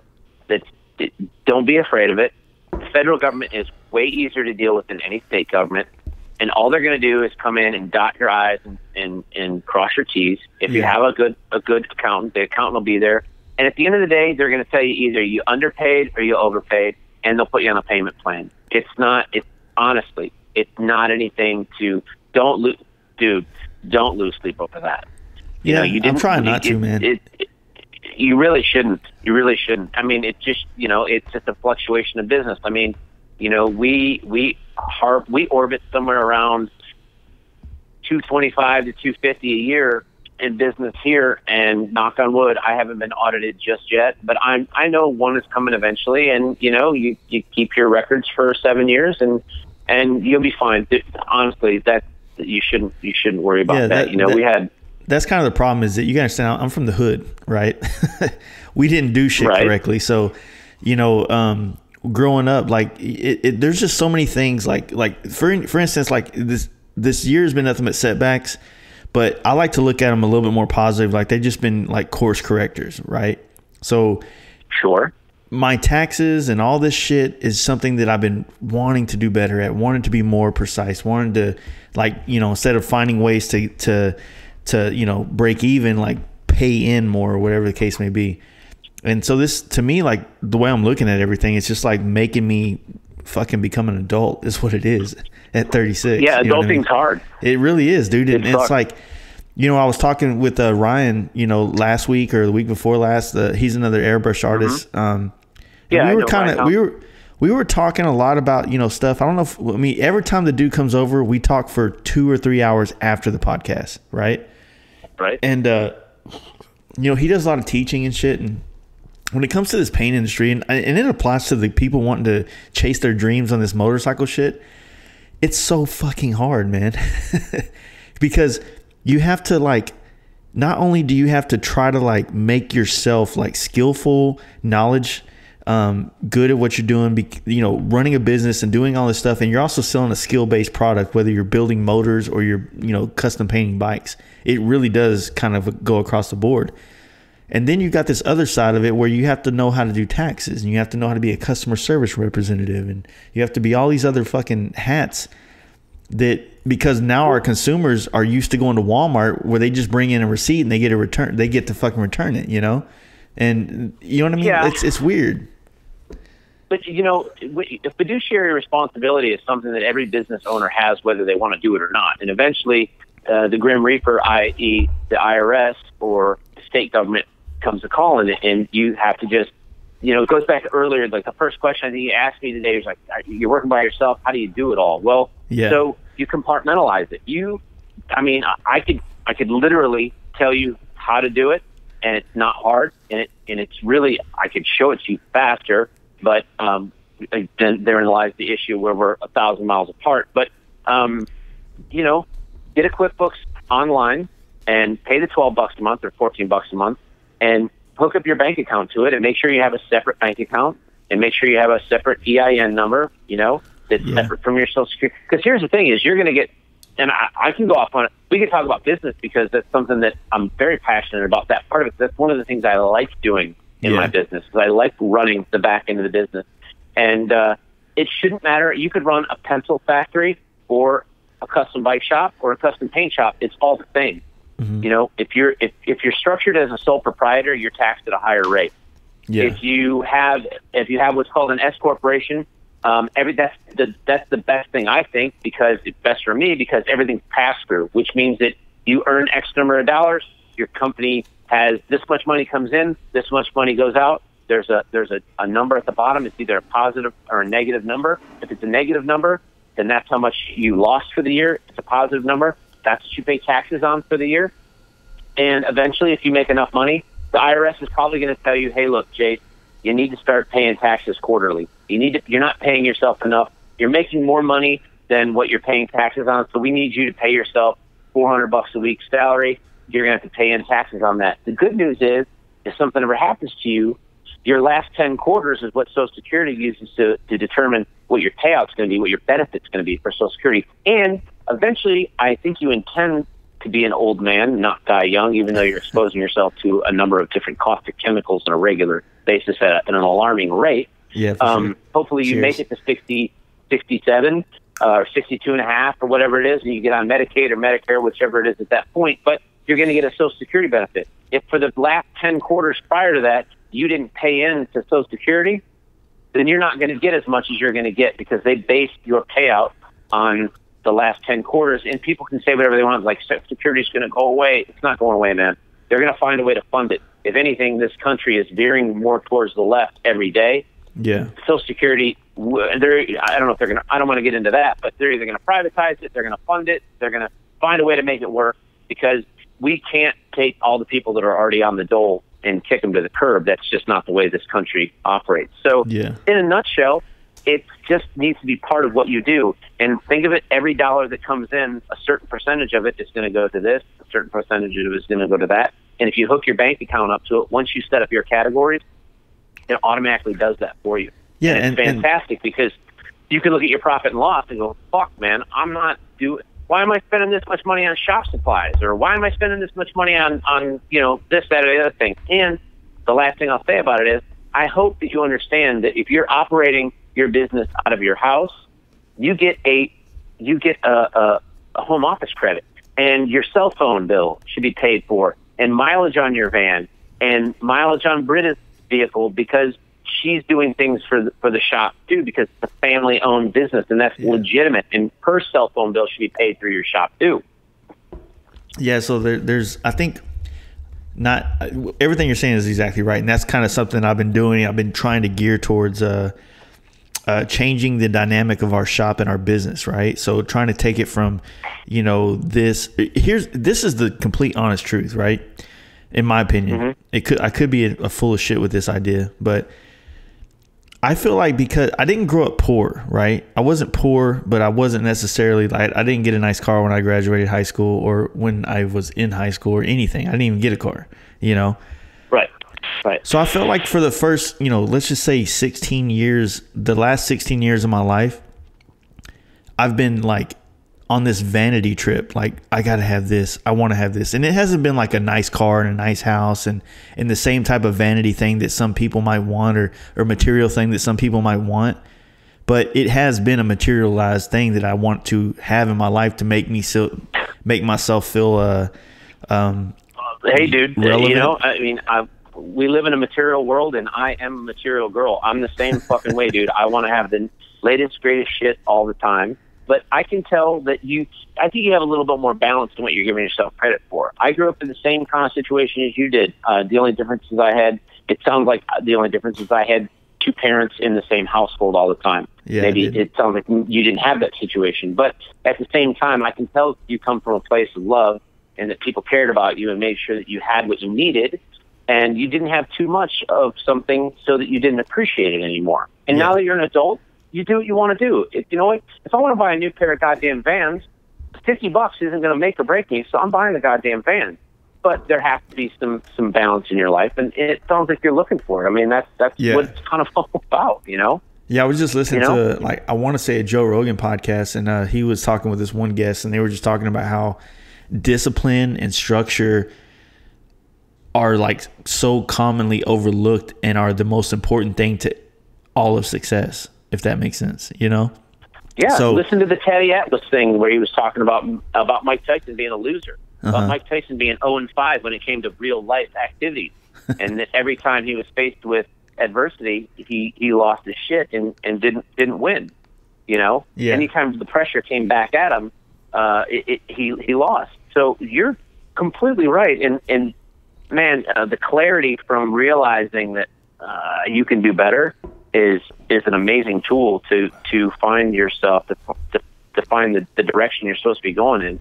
But I'm looking from the outside in, and I think you're a solid dude making solid choices. I mean, well, you know, I'm hoping. You go through the same shit everybody does. You know what this year, you know, as much as this year has been like a shit show in one way or another, it's like I'm not really writing it off as a loss, man. I feel like the things that I personally have gained between, you know, certain friends that have been close, like my buddy Jetty, he's been a big help. He helped me get into the taking my business to a LLC and all this type of shit, and he's helping me with my tax stuff right now, which is awesome. But you know, dude, just all the people that I've been like finding myself surrounded by has been amazing. Like, I don't know if you heard much about it, but we started this little bike night, and it's turned into like this little hashtag group, I guess you want to call it. Yeah, it's super weird, man. But like, you know, you listen to my podcast where I talked about myself, and it's real weird. You know, it really is. And I don't know if this is the right way to say it, but it's real weird when you grow up almost your entire adult life with people patting you on the back saying you're amazing. You know what I mean? Like, I'm a custom painter, and like I understand how it must feel to be Justin Bieber. You know what I mean? Yeah. Well, I mean, not on his level, you do but things that a lot of people can't.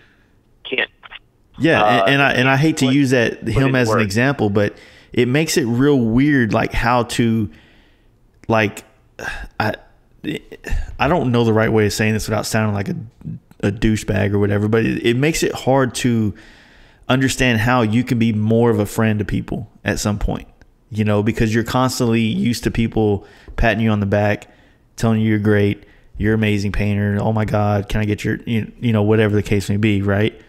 But realistically, it's like, I just want to be the normal dude. Like, hey, I just want to go to bike night. I want people to talk shit to me, just like I talk shit to other people. You know what I mean? But and that's what I found, though. Then learn how to fill other people's buckets up more than your own. Yeah, and that's what I've been trying to do. Out of your, you know, everybody has a bucket, and when that bucket, and people are always putting stuff into your bucket. Use that as a way to encourage yourself to be infinitely nice, to be infinitely kind, to be infinitely understanding, and taking some advice from earlier in our conversation. Find a way to pull somebody along into your journey. Find somebody that needs someone to smile at him and make him feel better about himself, and do that, because, like I said, you meet the same people on the way down that you met on the way up. So all these people that are filling your bucket and giving you accolades and giving you attaboys, you deserve every one of them. I'm not going to say that you don't, but find a way to be infinitely nice and be thankful for that, and be thankful for the struggle. Be thankful for when it's hot. I hear you comment sometimes about how fucking hot it is in your shop, dude. It is. Oh my God, so hot in my shop. There's no air in it, and it's like a convection oven, and I have humidity. Yeah, if we weren't standing here cutting down the grass in Florida, it would just grow over, and people with bones in their noses would still be running around this joint with alligators, because it's uninhabitable down here. I don't know why anybody decided to move down here before me. Certainly not before air conditioning, for Christ's sake. This place is miserable. But be thankful for the sweat. Be thankful for the grind. Be thankful because at the end of the day, man, they say it takes pressure to make a diamond, but you know what else it takes pressure to do? Poop. Yeah. It takes pressure to poop, and so decide, find a way to give back to somebody. Be thankful for those accolades, because they're not always going to be there. You're going to step on your dick, and you're going to piss somebody off, and if you're trying to just fill your own bucket, eventually it gets hard to carry. It's full. A long time ago, like let's just say 5 years ago, I started like my motto has been like, I want all my close friends to be like, I try to put them on just as much as I am. You know what I mean? As far as like, I don't know. I mean, not everybody's a painter. So the thing is, like, when you're a painter, I said this before, it's like, if you're a painter in general, you can walk into anything automotive or motorcycle related, and already, like, if you're a painter, you can walk into any shop in the world, and at some point jump up a few points, and people want to listen to you. You know what I mean? like, Sure. oh shit, like Sure. I could use this guy, or he might be a good deal and he might be good. So automatically you get a voice, right? And Yep. and so like it's a weird deal. I mean I would say that honestly everything has come from me because I've been that, you know. And but I mean, like I've made friends this year with people that are, you know, one's a banker, and I listen to this dude talk to me all the fucking time, and I'm like, fuck, this dude's smart. He's way smarter than me, way smarter than me. You know, no, he might be more articulate, he might be more well spoken, and he might be more educated in a certain area. You're a smart dude. You had enough forethought and foresight to start a podcast. You've managed. You know, one thing you do very well is you call yourself out on your bullshit. When you do something wrong, you call yourself out on it. I mean, pulling back the curtain of the Wizard of Oz and having so early on in what you were doing could have really turned off a lot of people when you were talking. You did two episodes of your story and how you got to be. You're more intelligent than what you're giving yourself credit for. Or you might not be as articulate crafty as the guy that uses the English language and throws it around like a sword in a samurai match. But you're a smart guy. Well, you know, like I said, man, it's been, from what I've been doing is taking knowledge from this guy. You know, my friend that's a banker, his name's James. He's an awesome dude. And then, you know, like I said, all this I want to do a podcast with the homies that we created from our little bike night that's now this little hashtag club thing. We tried it already once, and it was like a shit show because there was like 14 dudes here on 3 mics. Right. It just didn't work. You know what I mean? So I got to like make them fight over 2 spots, I guess you'd say. But you just say, hey, I'm doing you and you this week, you and you next week. Yeah. Kind of thing. But I mean, I guess that what I've been learning from it is it like so many, you know, like what's that saying? Like it takes a village to, you know, raise a kid or some shit. Like I feel like it takes a lot of people to help me grow. You know, like all my friends and their perspectives and their different career paths and their different lives. Sitting there at bike night and listening to them talk about their day or listening to them talk about some of their past or whatever, it like really help visualizes like, you know, things in my life and like how I should, you know, feel or whatever the case may be. But, you know, when, you know, it's just weird, man. Like this bike industry is like, I mean, we've made a lot of revelations through this thing. Like it blew a lot of people's mind when we were talking about how there's nobody in our scene that has over 1 million followers on Instagram or any social media aspect. And when you think about that, it's like, fuck, man, like motorcycling is so huge, and it's not. It's so fucking small. You know, I think we also found out that more people work at Walmart in the United States than own motorcycles. Yeah. I want to say Walmart's the largest employer in the world. It is, but I mean, really just kind of a weird metric. It is. I mean, like obviously you look at it that way, you're like, yeah, of course, you know. But at the same time, it's like, you know, a lot of people aren't looking at the world; they're looking at their neighborhood and like, fuck, man, there's more people that work at this Walmart right here in so and so Iowa than ride bikes in this town, and that's the fucking truth. You know what I mean? And that's one thing that, you know, kind of gets thrown out of proportion when people are looking on social media or looking online or videos or whatever. They feel like motorcycling is this huge deal, and they look at, I think the other thing, like maybe going back to like originally we were talking about the 2000s, one thing that was for sure is that a lot of people, you know, or at least allegedly, a lot of people were making a lot of money doing things on motorcycles. You know what I mean? I remember painters, like the paint shop I worked at was getting stupid money to paint 3 pieces, and people were getting 10 grand to build a tank, you know, all kinds of crazy shit, right?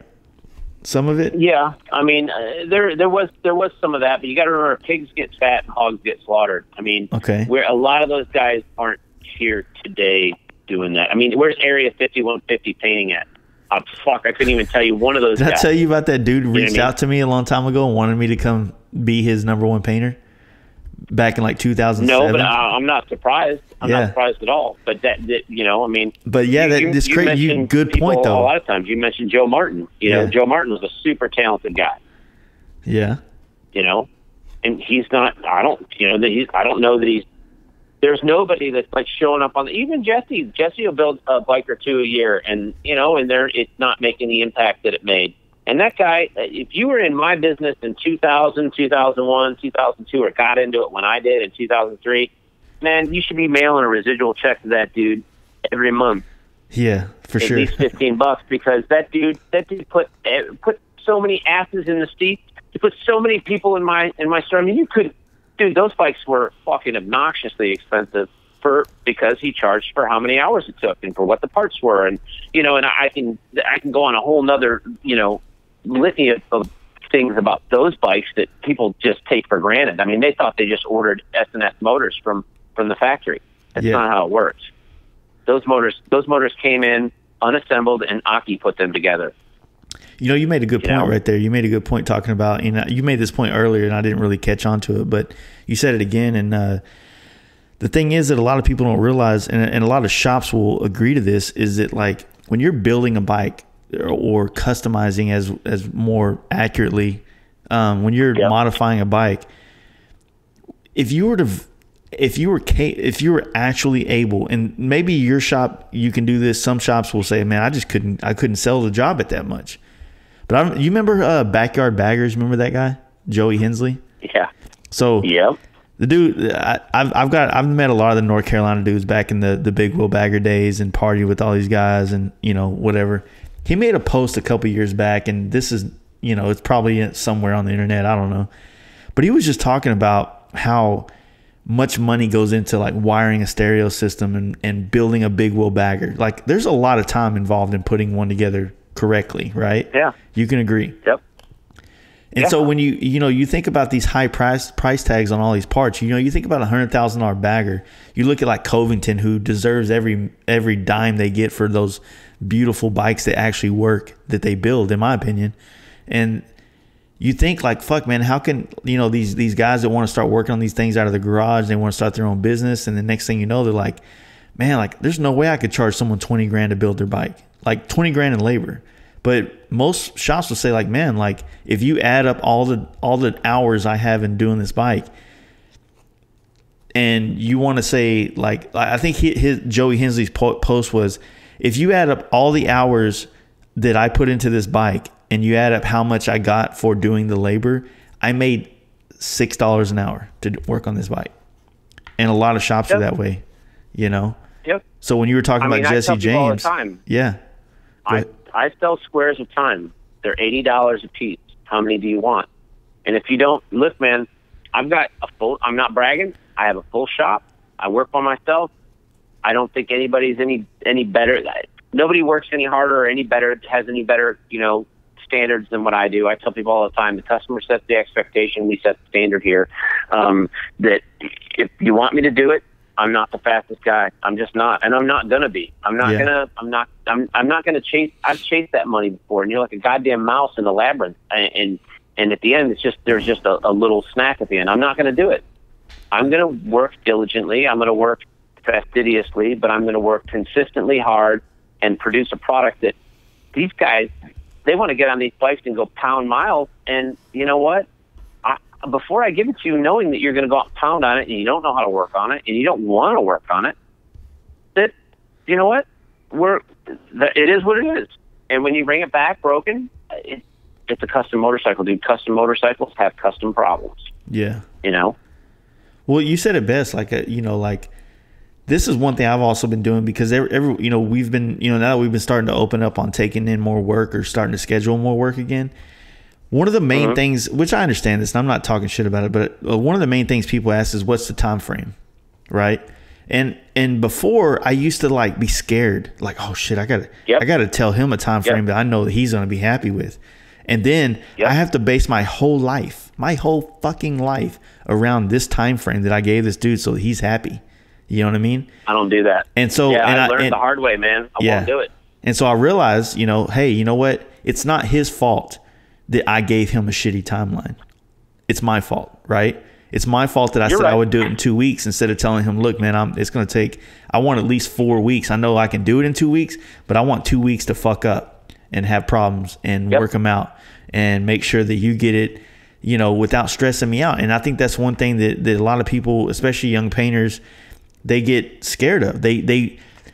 People want the right price and a right time, or they want to hear the right time and a price they're okay with because of the time. You know what I mean? Oh, I'm gonna charge this dude, $4,000 to do his Dyna, but which is the average rate across America for some, or at least the average rate in California.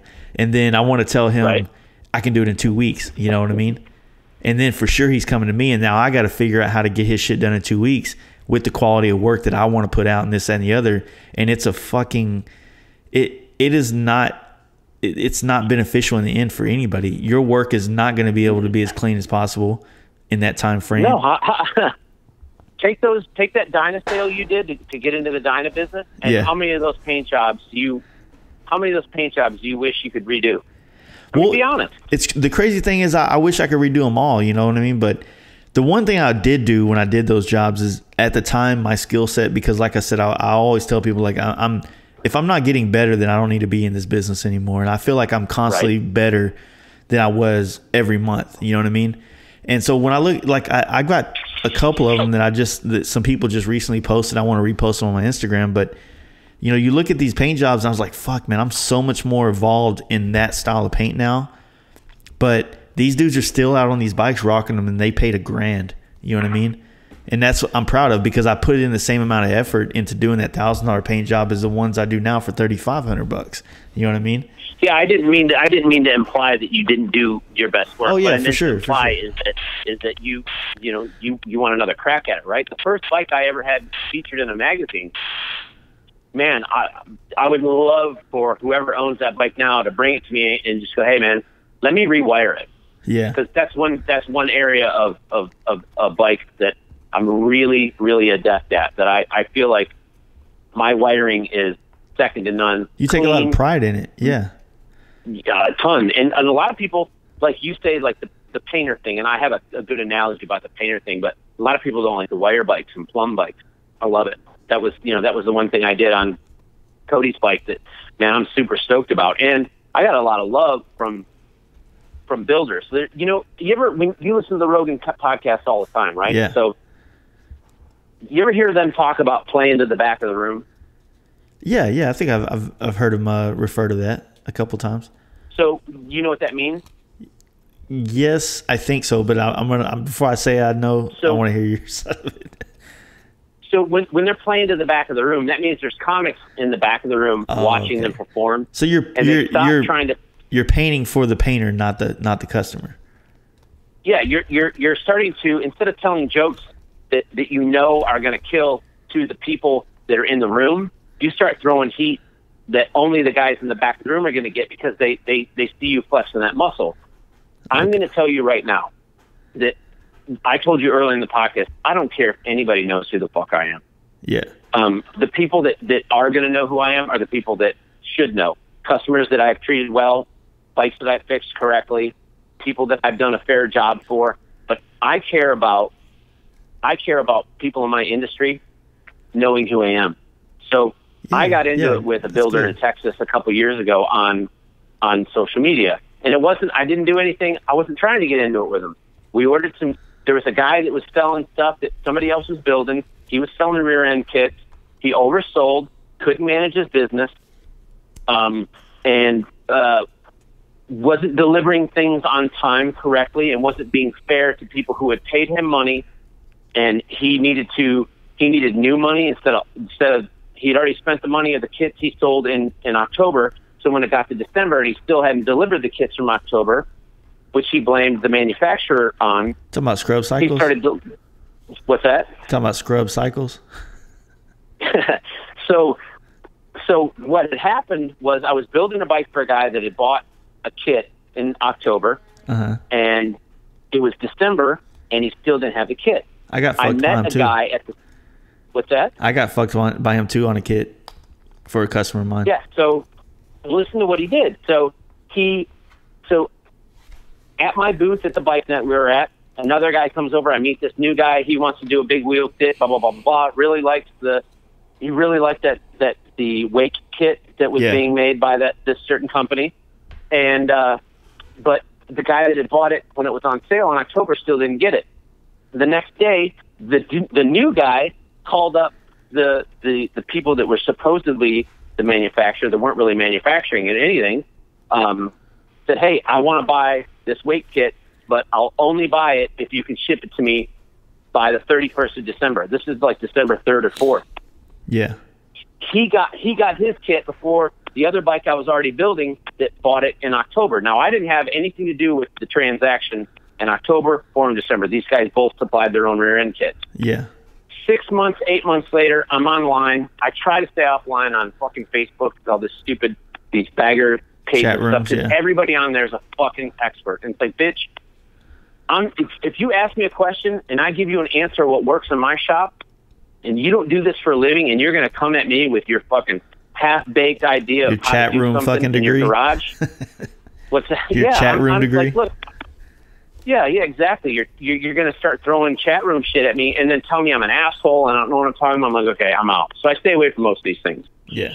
Somebody put up there like, hey, does anybody know anything about what kind of back kits are the best or whatever, about some kind of thing like that? I'm like, well, I said, I've used in the last 6 months, and I screenshotted all this shit because I got so mad. Yeah. I've used the scrub cycles, and at the time I didn't know Toll was building them for him. Yeah. I said I used the scrub cycles weight kit. I've used the Dirty Bird, one of his rear kits, and I said the Dirty Bird fit great, needed the least amount of body work. Customer was super happy. I said we've had 2 weight kits. I said both of them required 6 to 8 hours of body work, but to be perfect, but they turned out great. Yeah. Kip gets on there, and fucking some people start tagging Kip in these posts, which I fucking hate. So Kip gets in, starts sending me PMs. Hey man, I don't appreciate this, yada yada yada, and da da da. And well, do you remember he was handling all the business for Doug Magoon for a while? Yeah, I remember that, and that's why both him and Kip went under. So I paid Kip for a wheel. Yeah. And I stayed on Doug Magoon's ass. And so, long story short, I ended up getting the wheel finally. I'm not the ones that got fucked. But Kip, got red-assed with me, and I stood my ground. I said, dude, whatever. Maybe my standards are higher than yours. That's all I'm going to say. My paint and body guy, those bikes were perfect. Well, see, this is what I will say. Like you've heard me say, I do not use this podcast to talk bad about anybody. But he is an exception. I'm Fuck not talking that guy. bad about it. I am. Fuck that guy. Because Kip and Scrub Cycles, to be exact, this dude hit me up at the beginning of 2015, trying to sell me some dream, talking about, hey, he's gonna, I want you to paint a bike for me. I want to use you. I was using this guy, but your work is, just whatever, bike shops like to tell custom painters to get us to lower our prices. Smoke up your ass. Yeah. Right. So I do this bike, and it was probably one of the most, in the big wheel bagger game, it was probably I got dick for painting it, but I got so much return business off of it using Instagram and Facebook that it was totally worth it, right? Yeah, there you go. All right, so he did that. That's the only bike I ever did for Kip, right? But we always stayed cool, because realistically all he was looking for was whoever was going to be the cheapest painter at the time, which could honestly, I could go down a fucking 4-hour rant about what I hate about big wheel bagger businesses and their tactics of building bikes. But to be more precise, I have a really good relationship with Sean and Matt from TOL. I've been friends with these guys. I was getting to that since before Sean even started TOL, when he was still working with Paul Tracy at Black Label Baggers. That's how long I've known Sean and stuff like that. And I actually want to get him on the podcast at some point in time too. But good luck. I'll make his fucking podcast goddamn Greek there. ass. Yeah. Well, I do. I every time I go to Vegas, I go see his fucking ass. But anyway, so I reached out to Kip. Like I said, we've always been cordial and cool. No, I'm not one of those dudes. I don't burn bridges. You fuck me, whatever. All right, cool. If I can still make money off of you, I will. But right. He I was like, hey man, I have a customer. He wants one of your weight kits. You know what I mean? So I was like, cool. I sold the first 2 weight kits he ever made. I sold those for him. Right. This is back in 2016 when I was pumping them out. And then in the beginning of 2017, which was last year, I ordered a kit. And now this is for a close friend of mine. He used to be in my motorcycle club, and he's not in a hurry to build his bike. I mean, to be honest with you, we haven't even started yet. And this is how long he's not even worried about it. But we ordered the kit in July. I was like, hey man, I want to pay for this kit. So I paid for it. And it's kind of out of sight of mind. I was traveling, I was riding bikes, doing dynas, trying to do these helmets and shit like that. I wasn't really focused on it.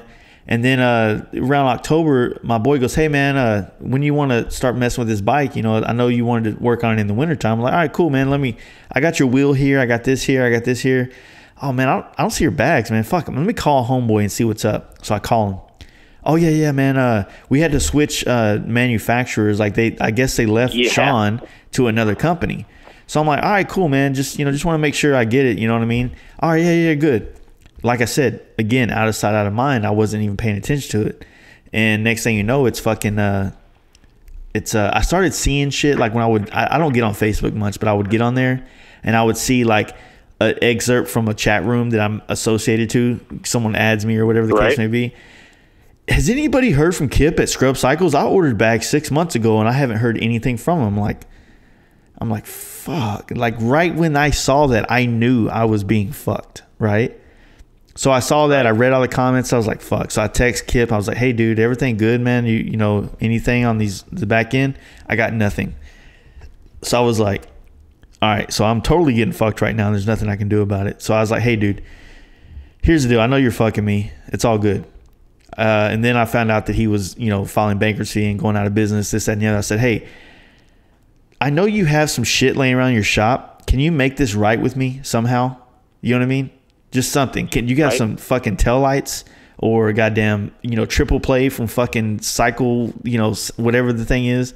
Custom Dynamics. Whatever, right? Could you have something that just, I gave you $2,000. Can you give me, do you have a shirt? Something? And I got nothing. Like I legitimately said, hey dude, I know, I guess I'm trying to be understanding here. I know that you're going out of business and whatnot and you're cashing out, but just for the fact of not burning the bridge with me, do you want to, like, you know, can you offer anything to the table? And he just didn't respond. I was like, that's cool. So how did you pay for that stuff? Probably gave him a card, you know what I mean? But then call your credit card company. They'll give you the money back. I probably should, you know. Yeah, you're protected by it. Or it was PayPal. I don't remember what it was. PayPal will do the same thing. Yeah. That's part of why they get to handle so much money is they have to stand behind the transaction. So you need to call them. But so I stood my ground with Kip, and then I go to Sturgis with Cody, and I go over to the TOL booth on like Friday before we leave, and Big Sean's in there. I've never met Big Sean, other than just I don't even know if I really knew who he was yet at this point. But I walked into the booth and I'm looking at he was the only one there, and I walked up to him. I'm like, hey man, this is really nice stuff. Da da da da. I said, I put my hand out. I go, my name's Jason Hallman. He goes, I know who you are. He goes, you do fantastic work. And fuck, dude, when he said that to me, I don't care. Every customer that's ever been mad at me, anything bad that's ever happened, all went away because I was validated by somebody that I respect in the industry. Isn't it crazy how that works? I don't care about any of that. And that's why I say I played at the back of the room. Yeah. You know, it's easy for anyone to shove shitty work down someone's throat that doesn't know any better, because I see those bikes come in here every once in a while that somebody else, some builder here did whatever, some fucking king-dangling built it. And I'm not shredding on anybody in their garage. We all started in our garage. I'm not hating on you for that. What I'm saying is do good work. When I wrote for Chopper Build magazine, I called out a group of guys that were on TV and that were building shitty bikes. Yeah. And I got some heat from that from the back of the room. Like, hey man, you shouldn't do that, da da da da, you whatever. And I was like, whatever, it is what it is. Well, but I played at the back of the room all the time. If my bike comes into your shop and you're like, motherfucker, and I'll tell you this, and I'll tell anybody that listens to this podcast, swear to God, straight up, if anybody ever gets a bike that somebody says I built or I did work on, and it comes into your shop, because I know bikes change hands and move around the country, and you see some weak-ass jabroni bullshit on that bike, and the guy said I did it, please call me and say, dude, did you do this? And if I did it, I'll tell you yes. And if you tell me it's fucked up, I'll eat crow all day long, because my biggest fear is that every bike I work on here, I do the work so that if it ends up in your shop, Jace isn't sitting over in the corner going, this motherfucker, what is this? You know what I mean? Yeah. None of that. I don't want any of that ever. Never. I don't want my name besmirched in the industry. Well, These customers, you don't like me, that's fine. I was a dickhead to you. You don't think I was fair on the price of the bike, whatever, da-da-da-da-da. That's fine. That's between you and me. But the industry guys, I expect the industry guys to call me on my bullshit. Well, I think a lot of things that people have to, whether you are a painter or a bike, wrencher of any level, like you have to get to a point where you stop taking in work or stop doing shit for a price or for something that you're not happy doing it for, and giving someone less quality than what you're capable of.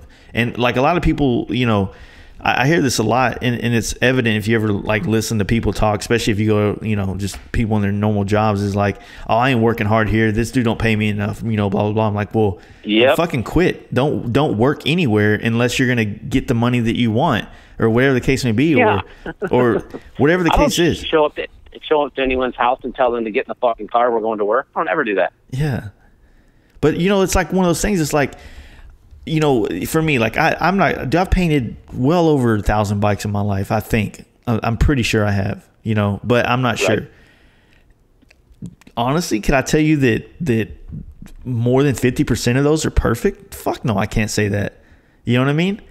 I could say that from now on, 100% of them are. You know what I mean? And it took 10 years of my life,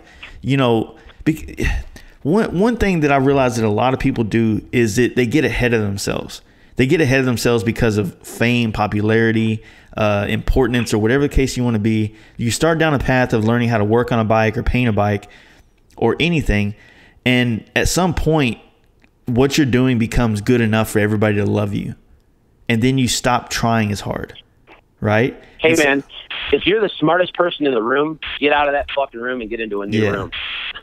And so it's like you have to constantly, like, I think I do. I think I put out pretty clean work, but there's still a lot of things that like when the bike leaves my shop, it could be fucking flawless, and then like 2 weeks later, once the clear is fully cured out, then it's like fuck, what the hell happened?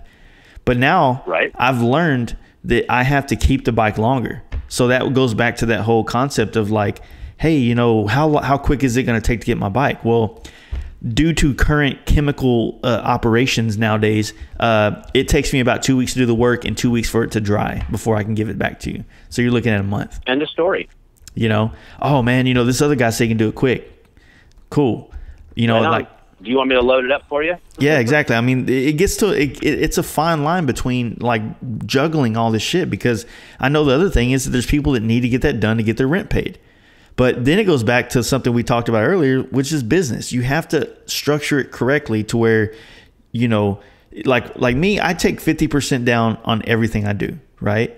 And that's not money. Yeah, for sure. That's not money that I get to, fuck yeah, I got fucking $4,000, but whatever. That's like, the one thing I do before I even pay my own first personal bills is I buy everything for that job so that it's sitting there on the table, right? So that if I have $0 in my pocket, I have everything I need to make more money. You know what I mean? Yeah. And so a lot of times people find themselves doing this in the motorcycle industry is they get, especially if they're building a bike, they get a $10,000 check and they hear another guy, hey, I'm going to come in next week. We're going to do this build. And, you're thinking in your head, oh, another $40,000 build. Fuck yeah. Well, I'm going to go party this weekend, get those fucking new wheels for my dually. And next thing you know, that other dude doesn't show up. And now you're fucking robbing Peter to pay Paul. And that is the worst thing for every motorcycle business related thing. It's across the board. Everybody's fell in that fucking trap before, Do you know how often that happens to me? 0 times. Because when someone comes in to a project, I do an estimate for them. I collect 100% of the parts right up front. Pay. Why do you need all the money? Because I use your money to buy your parts. I'll do the same thing. And at the end, I collect the labor and I collect the tax. Now, if it's a long-term project, I break up into 4 payments. But that first payment includes 100% of your parts. The next payment is a third of the labor. Then there's another payment that's another third of the labor. And then when you pick your bike up, I collect sales tax and the last third of the labor. You ever had to deal with like something we haven't really talked about much on here, but I think it deserves a little justice, is like customers, right? Because I've had customers in my life who are now close friends, right? And I'm sure you do as well. Yep. But you also have customers that you are cool with, but then it becomes like this business transaction where he's the only one that benefits. You know what I mean? And so I've had this like, well, yeah, I've had this happen. Yeah, I've had this this theory that like, you know, here, this is what it is basically, is you got people that want to hook up because of your friend, and there's sometimes we in this business can do more for this or whatever, you know, we have ways that we can help, but realistically, you know, what I've always found is that, you know, people want friendship hookups, but they want to be customers when it comes down to like them, you know what I mean? And so this is how I compartmentalize that. I give people, and I learned this from selling cars, it's not your money. It's not your money until the job's done. So It doesn't matter how much it fucking costs. It costs what it costs, number one. That's the first rule. The second thing is what kind of a deal, can you give me a deal on parts? No. Why not? But let me tell you why. I don't set the price on parts. I charge full retail on everything, Jace. Every fucking thing. Now, there are some bro deals that I give, and I'll tell you what those are off the air. When we're done with this, I'll tell you how I hook my friends up, like true friends. But I'm consistent with it with every friend. So, because no man has a good enough memory to be a successful liar, I do the same thing with everybody. Nice. And my rules, I never discount labor. I sell squares of time. They're $80 a piece. I'm already 40% under what the Harley dealer charges. I'm already saving you 40% out of the gate, and I'm not charging you the same amount on the parts as what they're charging you, because Harley parts are generally more expensive than what I have. And I'll price match JP Cycles. I will not price match Amazon, eBay, or your buddy, or Bike Bandit, or any of that. Yeah. You know, we're being fucked in the motorcycle industry, and a lot of people aren't willing to talk about it. But I'll tell you right now, I want you to think about this. The Mag Group owns Biker's Choice, which is now Tucker V Twins. The Mag Group owns Roland Sands Design, Performance Machine, Kiriakin, Mustang Seat. We're being fucked on parts, dude. And they also own JP Cycles, so which is 2 hours away from me. So not only am I competing, and not only am I having to compete with other brick and mortar shops and Amazon and eBay, I'm happy to compete with my goddamn distributor that comes in here and sells me parts. Wow. On a retail level. I didn't even think about that, man. That's crazy. Those pigs are eating out of both sides of the trough, dude, and they fuck their own people inside. Because I get a call once a week from Kiriakin to buy Kiriakin parts from Kiriakin, when I can buy Kiriakin parts from Biker's Choice or Drag Specialties or Hard Drive. And when my guy comes in here, because I have a road rep that comes into Biker's Choice who happens to be a friend of mine, because we've made friends over the years, if I buy directly from Kiriakin, they don't ship it from Kiriakin. They circumvent my guy, who gets paid a percentage off of what I purchase and what I purchase from my store, and they ship it from the Biker's Choice warehouse, so I get it in one day. So I will not order. I do not buy parts directly from Kiriakin, ever. Mm-hmm. And I've slowed down all my Biker's Choice sales. That was my number one book. But I'm not competing. I'm not competing with a distributor of mine. They kiss my ass, and I don't care how mad they get. That's pretty wild. You know what I mean? I know that. I remember when they bought PM out, and I remember everybody was talking about it was going under, because we have, you know, here in Dallas, we have a, you know, drag facility, and I think Biker's Choice, Boy's Choice in Fort Worth. Yeah, it's like based out of here. You know what I mean? So we have that, and then we also have a hard drive warehouse here too. So it's I don't know, man. It's strange, but it is back to the bro deals and stuff, dude. It's just be consistent. Be consistent with it. Offer the same thing every time, and I don't discount my time, because I can't buy any more time. My dad just died 4 weeks ago. He didn't buy any more time. He had $1 billion in the bank. He couldn't have bought another fucking minute. You know what I mean? Yeah. Yeah, that's the truth, man. And that's one thing I've realized is I've tried to do a lot of deals over the time with friends of mine that you know have money to do certain things, and to me, I've always been like, you know, I know Joe Rogan had a thing about this, but I've always kind of looked at myself like, man, I'm waiting for my break, man. Someone gives me the opportunity, I'm going to fuck that opportunity. I'm going to show people what I'm about. You know, so I was always looking for a friend that was going to, you know, pay pay me or just pay for the ability to build a bike that's way beyond what I can afford to do myself. That's not where it's going to come from. It's not. And I've realized that. Yeah. Your biggest opportunity is going to come from somebody who sees your work, walks into your shop, doesn't ask about price, and just fucking throws down. Exactly. Because they've already done their homework. People want you to do their homework for them. What does this cost? What does that cost? Bitch, I don't know. Use the internet. You know, people come in here all the time. They're like, man, you don't have a lot of product on the walls. Jace, I could show you pictures from my shop back in Michigan and my shop here in Florida for a while. I used to have 2 stores here in Tampa. I had one in Tampa and one in Plant City. Bro, I had over $150,000 in fucking inventory in both of those fucking stores. And I probably had $250 when I was in Michigan of inventory. I had everything in the planet. And now I have stuff on the walls and people come in and like, how much is this? And I'm like, it's this much. So like, oh, I can get it on eBay or Amazon for this. I'm like, then why did you ask me how much it costs?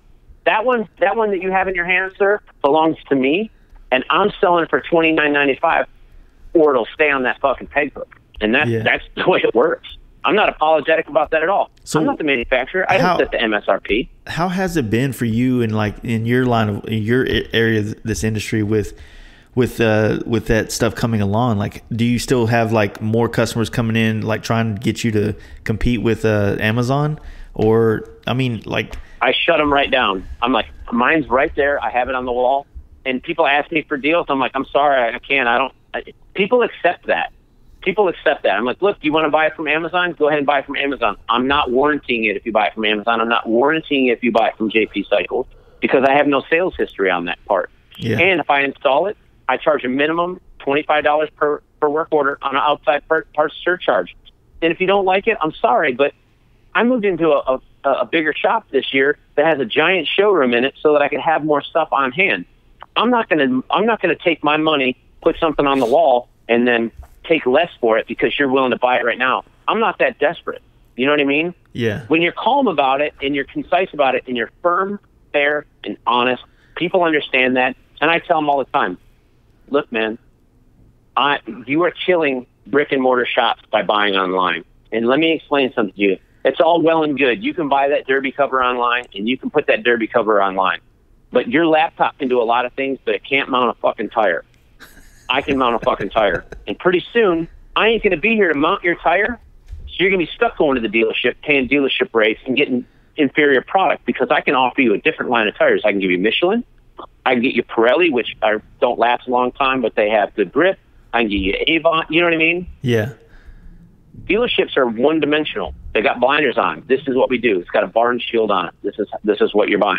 You're getting it done. And when that kills off the brick and mortar shops, man, we're fucked. We're all fucked. And that's what they want. And that's why Harley's trying to kill off the brick and mortar set, so that everyone has to go to the dealership, and it reduces the amount of stuff they have to carry. There's no variety at a dealership. They sell one tire. It's the 407 with the fucking bar and shield on the side of it. Yeah, that's one thing, me and Mark, from Texas Performance, we talk about this all the time. And I think when we've initially, Mark was one of the first people we ever did a podcast with, and then we lost it because we didn't have a adequate laptop at the time. And that's one thing we talked about at this time, was just about how people, they especially in the Dyna shit, man, like everybody wants to like hit the fucking, call to action button on Instagram and order that Lucky Days straight from Lucky Days. You know what I mean? Because they're kind of, a lot of people are kind of under the impression that they feel like they're buying it from a brick and mortar person like Mark, that's sitting there. Oh, fuck yeah. Big dick fucking swinger 6969 from fucking Michigan just, ordered a fucking seat. Fuck yeah, dude. I'm shouting you out on Instagram. It ain't like that. You know what I mean? Like, I don't even think Lucky Dave's has anything. They don't even, dude, my wife was down there. I was like, hey, stop by Lucky Dave's and see if you can get a shirt for me. She's like, they don't have a shop. It's just an online thing. I'm like, oh shit. That's crazy. Like, that's bananas, dude. That's wild. Like, you know what I mean? Like, you can't even like, when I talked about wanting to build a type of business that when people are in Dallas, like, man, we got to go check out the Fast Life Garage, man. You know how pissed would people be if they're like, oh, we don't actually have an actual business. Sorry. Yeah, well, I mean, you'll get there too. I mean, I hear you all the time talk about wanting to have a fucking a bike shop. I'm like, dude, come here for a couple of days and see if you really want to have a bike shop. I do and I don't. I want, I was talking to my friends at our bike night the other night, and I was kind of, this is in light of all this tax thing, which, obviously from like listening to you and listening to a lot of friends, I know it's not as big of a deal as I'm making it, but it's a big deal no matter what. But it's man, I just want to be in the motorcycle industry. And I, you know, in my head, I don't like just being a painter. You know what I mean? I don't like that term. Like, oh, he's a painter. Like, oh, bitch, I've built more bikes than you have. You're not you're not just a painter, though. I mean, I don't know why you say just. You get generalized, man. Everybody. You know, I was talking to my my buddy, and I said this. This is what I said. If I was to like say, you know what, I want to leave. You know, this whole my own shop thing is not working. I want to see if I can find some type of job that I can do in the motorcycle industry. And in my head, I know that I'm good or I'm sufficient enough at certain aspects, whether it's marketing or actually wrenching on bikes or other things, that I could hold my own weight. But because I'm a painter, I am only seen as a painter, period.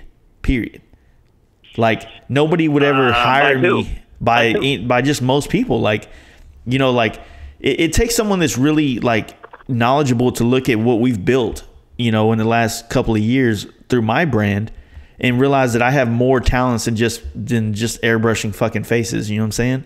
But so wouldn't you think that a company that has road reps would want to hire a guy like me? I stood behind this counter for 15 fucking years, and I've wrenched, and I've built bikes. That's what I would think. I would think that, like, I wouldn't want me. Yeah, I know. I would. You know, I was talking to my buddy Zombie Mike. You know, not as much about this, but you know, Zombie Mike is a rep for you know, Hard Drive, and he's a very vested motorcycle guy. Like, he deserves that position. And I think that in my own rights, I am as well. Like, I could tell a lot of people about products and what works. I could work for any company as long as I, you know, believe in their product. You know what I mean? Listen, you are selling yourself so short. You don't even realize it's actually it's refreshing and it's nice, and it shows that you don't have as much hubris as sometimes I think people have. People want to say that you do. You don't have as much hubris as people, some people think. You don't realize that you're already doing it. What we're talking on right now is a springboard and a platform that allows you can tell everybody about everything. Go out and do your own product reviews. Listen, I'm not taking anything away from Jeff G. Holt. The V-Twin Visionary thing, that's a great idea, but he's not the only guy in town. Yeah. There's no reason. The Fast Life Garage can be whatever you want it to be, and you can monetize it in any way that you want to. But the last thing you need is to work. Dude, I meant to ask you about this. You lasted not even a day at Misfit Industries.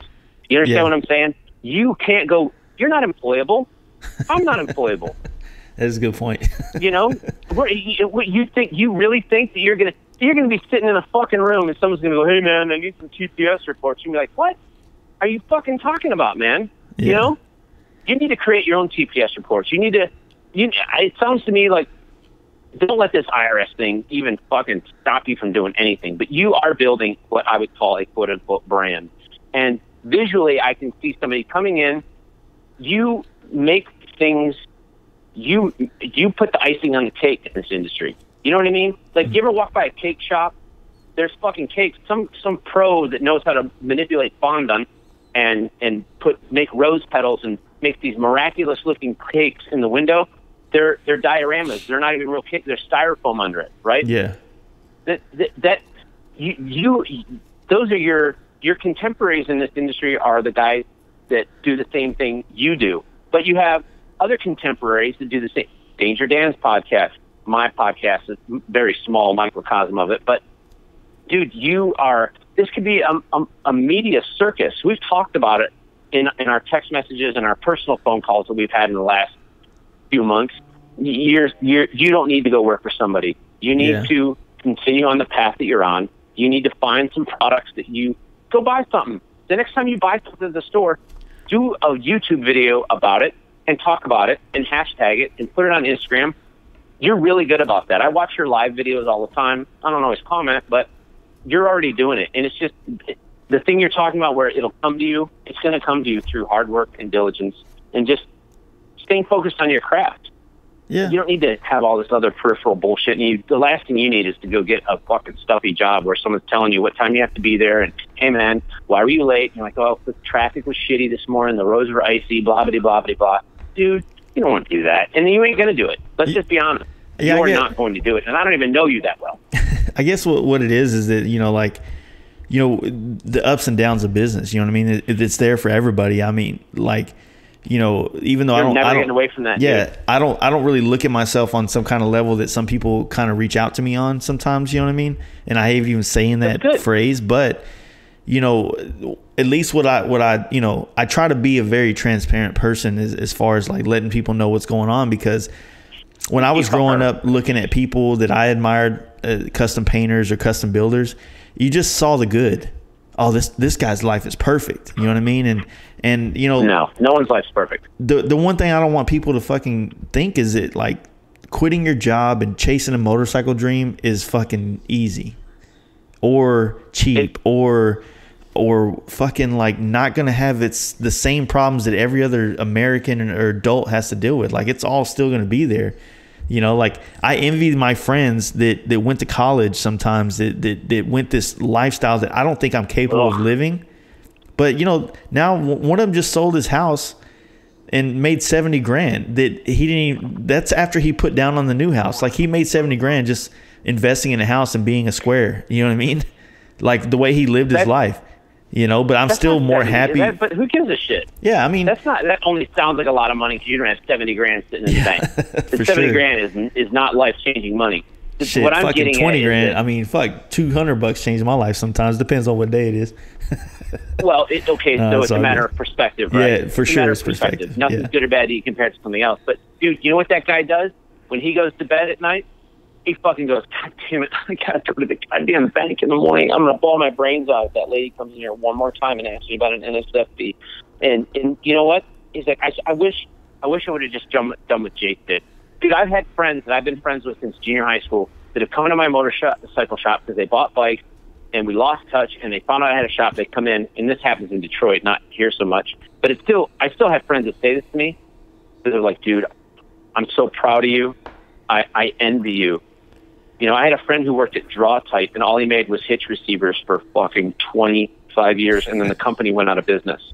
Wow. Tell me what that guy's doing. You know what I mean? Yeah. That happens. Dude, I can get fired by a customer, but unless I roll up the fucking sidewalk, as long as I have my toolbox, nobody can take this away from me. No one can take that away from you, dude. No one can take it away from you. You have a gift that you don't even realize. You just take it for granted, dude. The amount of fucking balls that you have to be self-employed. And that's, you know, I know you're trying to impart that amount of wisdom onto your brother, and it seems like maybe it's not catching. Sometimes it does. There's fleeting moments where he picks up on it. But, dude, there's a couple rules in business. Number one is that everything is your fault, okay? Yeah. It's never going to be easy. And learn to be comfortable being uncomfortable. True. You know, appreciate it. You have an amazing life. I know all the bad shit that's happened to you in the last few years because of the podcast and your Instagram feed, because you are so transparent. And you come off as you come off as a little proud of yourself here and there or whatever. But I said, the amount of hubris that you give off, it's not unwarranted, dude. What you're doing is, and I'm not trying to blow you up, I'm just telling you, you don't have any perspective. You're not looking at yourself from 10,000 feet above. You're looking at yourself with the grind that you're in every day. Be thankful for the grind. Yeah, for sure. You know what I mean? Not everybody has what you have. You could lose everything and go tomorrow and say, you know what? I've got 3 slots for Dyna paint jobs. They're $2,500 a piece. Then let's say your income tax bill comes back at $7,500. You're having a fuck the IRS sale. Dyna's $2,500. I got already 3 thought about slots, that. bitches. You know what I'm saying? I mean, and then you're done. You are done. True. You know what I'm saying? It's just like you just need to take it in, relax. You know, I'll tell you what I would do if I had the Fast Life Garage is I'd have a showroom up in front. Just got nice wooden walls with some Fast Life Garage T-shirts. I'd have a Fast Life Garage tin set ready to go on somebody's Dyna. I'd buy a tin set for a Dyna. I'd have it ready to go. It's hanging on the wall. You can have this right now. It's $3,500 with exchange, or $2,500 with exchange, or whatever. Have one of your bikes on display, and then I put a barber shop in there, and Britta would be doing fast cuts or something, and kill 2 birds with 1 stone, and You know what I'm saying? We've been trying to Think get to outside that the box. point. We've been trying to get to that kind of deal, but it's also been trying to like be real open-minded to like opportunities and where we're going to fit in. And, that's what I'm doing, man. I really am pushing towards something else. What are some things like would you've been doing what you do for a while. Like, do you have any kind of goals for yourself or your shop or anything else that you're like reaching towards? So where I want to be is, so I'm trying to get back to, a certain amount of gross revenue per year. I'm trying to get myself back to, I want my daughters are, I have one daughter that's getting married in December that's 23 years old. She's got a degree in business. I kind of want to integrate her into the back end of the business so she can do all the fiduciary stuff, pay the taxes, do the payroll, those types of things. My youngest daughter, who's 19, is in college, has less than zero interest in motorcycles, I think, but she is unbelievable on the front counter and with customers, and how much she's absorbed over being in a bike shop since she was 4 years old. She's like just taking it all in. So those are kinds of things that I want to do. But I want to be able to go to Sturgis every year. I'd like to build a couple bikes for people every year. But I mean, honestly, dude, I want to get to a point to where I can pay my bills and I'm not doing all the work. That would be, those are two things. We're right now, I'm in the process of, I had a pool table in the showroom, really neat looking, but it ended up being a shelf for painted parts coming back from my painter. So I got rid of that, and I'm getting my dealer's license, and we're going to start selling bikes, and we're going to specialize in bikes that can be sold for $10,000 and less. So we're looking at Road Kings and mostly Dynas, 99 through 05 Dynas, something I can buy at auction, make sure that the safety inspection, make sure they got tires, put a 2-in-1 on it, kind of trick it out and sell it to somebody. Everyone can come up with $5,000. You can put it on a credit card, and then you don't have a bike payment, and it's done. So, I mean, I want to buy a building at some point in time. I'd like to buy the building I'm at. So I'm on a nice big piece of property. I'm on a main road, and I've got a second building out back that I could rent out and pay my mortgage with. What about your podcast? I mean, I saw you brought that back onto the table, and it's been very entertaining. So, like, where are your thoughts about like pushing that further? You know what I mean? So, I'm okay. So, I pay a lot of attention to yours. I've started paying a lot of attention to Danger Dan's. I don't want to emulate either one of those, but I am kind of taking some cues from that because I've been out of it for so long. I want that podcast to get me to a point to where we're putting a podcast studio here in the building. There's this office that we gutted that we're just waiting for them to come put air conditioning in, and I want to be ready to go at a moment's notice. Go, you know what? We're going to podcast. Let's say my buddy Bill Dodge comes over. He's over here in Tampa for something. Have him come in. I'm going to have I got a short list of guests that want to be on, that have already committed, but I want to be in the studio because I have to set my shit up at my house and it's messy. But I want to monetize it. I'm going to be honest, but I don't want to monetize it to the listeners. I'm going to monetize it to sponsors. We've already got a couple of sponsors. I got a new one that's coming on here in the next 2 weeks, and I'm really jacked up about it because it's a company that is a newer company, and they're kind of a higher end company, and so I'm jazzed about that. But I want to finish. I wrote a book, and right now John at Purpose Built is he's reading through it for me and give me some stuff. I'm going to self-publish that, but man, I just want to keep doing it. I got a kick in the balls here. One thing you got to understand is that my dad was my best friend. Yeah. That sounds weird, but he was. Dad was my best friend. He was my business partner. He was my mentor. He was my teacher. He was my, when he died, I wasn't ready for what that meant. I wasn't ready for what that entailed. Yeah. And my life 4 weeks ago got turned upside down, and it's still, I'm fighting through it, right? And I'm doing what I got to do. I'm doing what needs to be done. I'm not playing this like, well, your father would have, I know that. Yeah, I'm doing what needs to be done. You understand what I'm saying? Every decision that I made with my dad in mind when he was alive because it impacted him. He's not here. I'm king dangling of the family now. I'm the only fucking adult male in my family. So I have to look after my two nieces my sister, my mother, my 2 daughters, and my wife, who I've been married to for 24 and a half years. So I've got a lot on my plate right now, and I haven't figured it all out. So part of my goal, when you ask me what my goal is to not lose my shit. Yeah. Right? I've never wanted to leverage. This sounds shitty, and I don't mean it any disrespect to anybody, but I have never wanted to leverage my marriage to keep my shop. I've never wanted to leverage my children to keep my shop. And I'm not faulting anybody who's been through a divorce that is in the motorcycle industry. I'm not looking at someone else's bowl. That's one of my rules. Don't look at my bowl.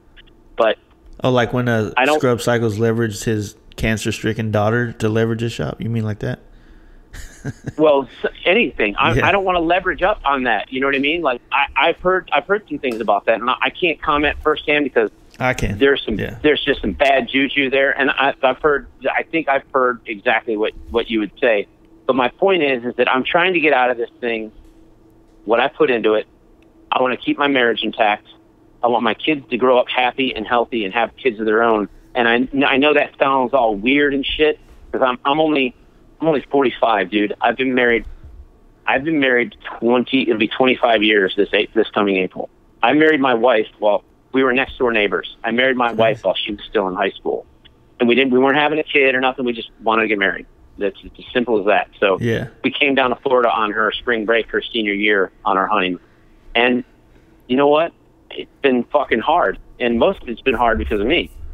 But I've never wanted to leverage that up on this, you know. That's cool. But I'm trying to keep everything intact. You know what I mean?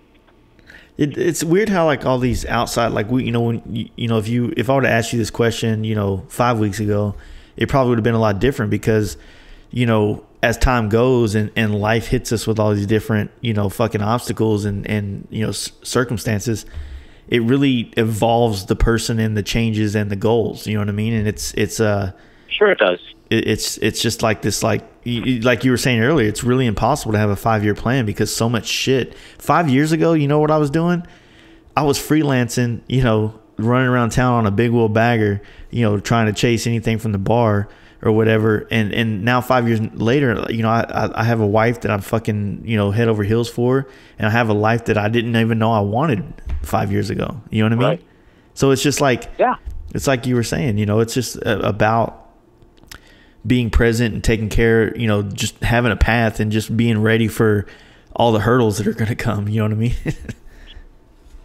That's why I say, dude, embrace the struggle. Appreciate the struggle.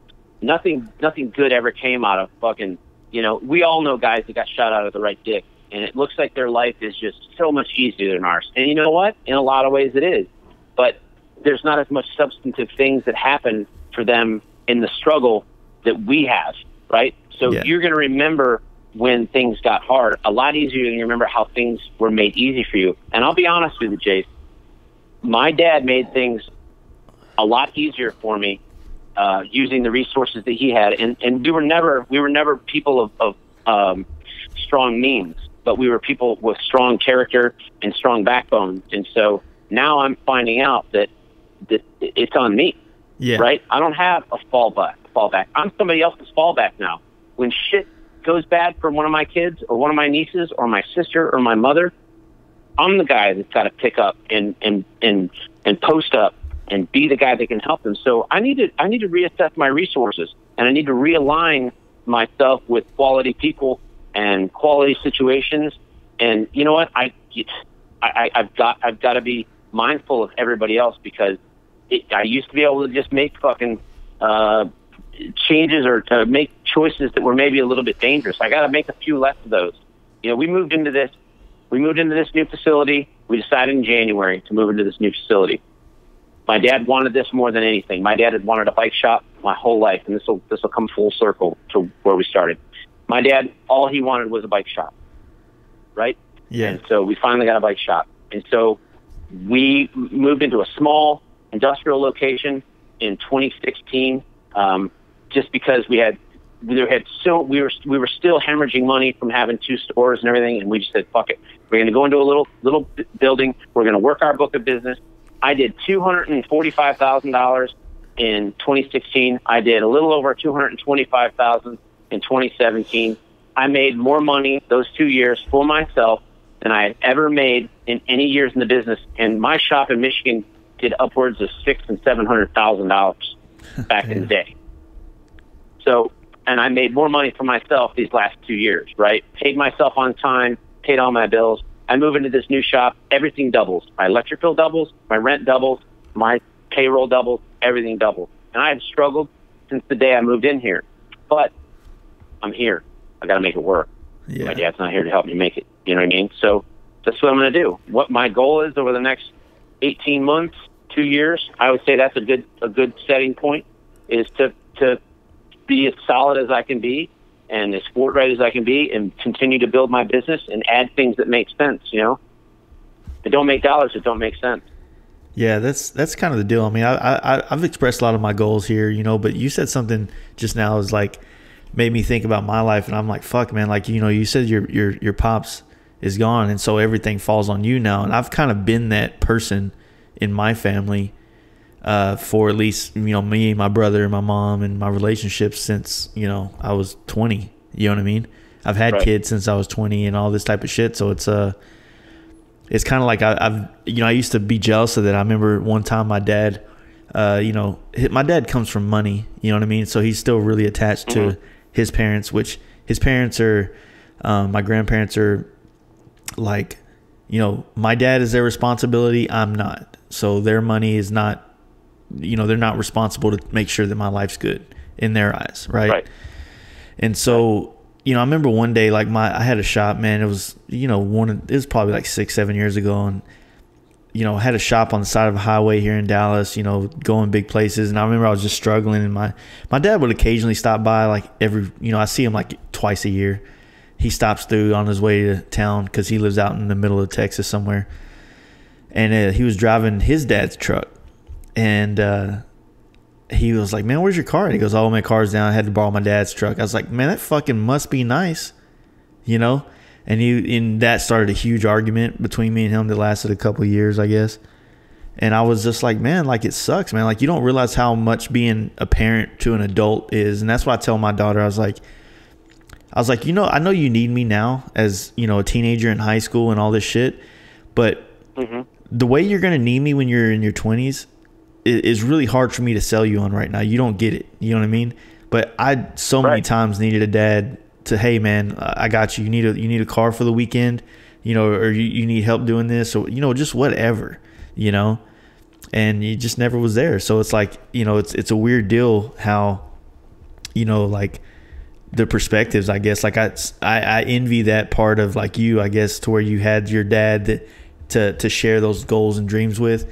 And I've kind of like, you know, tried to shove that kind of relationship into friends, if that makes sense. You know what I mean? Like, and you're filling other people's bucket. You're their guy, man. That's what that's what I tried to explain to you earlier. And I didn't do a very good job of it. This community of people that you meet with at this bike night, of those people, you know, a good portion of those people would walk with you into the fire of hell because they know you aren't going to stop walking unless one of them needs something. You know what I mean? Yeah. That's why people gravitate towards you. You know, I'm not trying to blow smoke up your ass. I'm telling you the God's honest truth that's how people work. People either leaders or followers, right? And it's okay. You know, we need Indians and we need chiefs.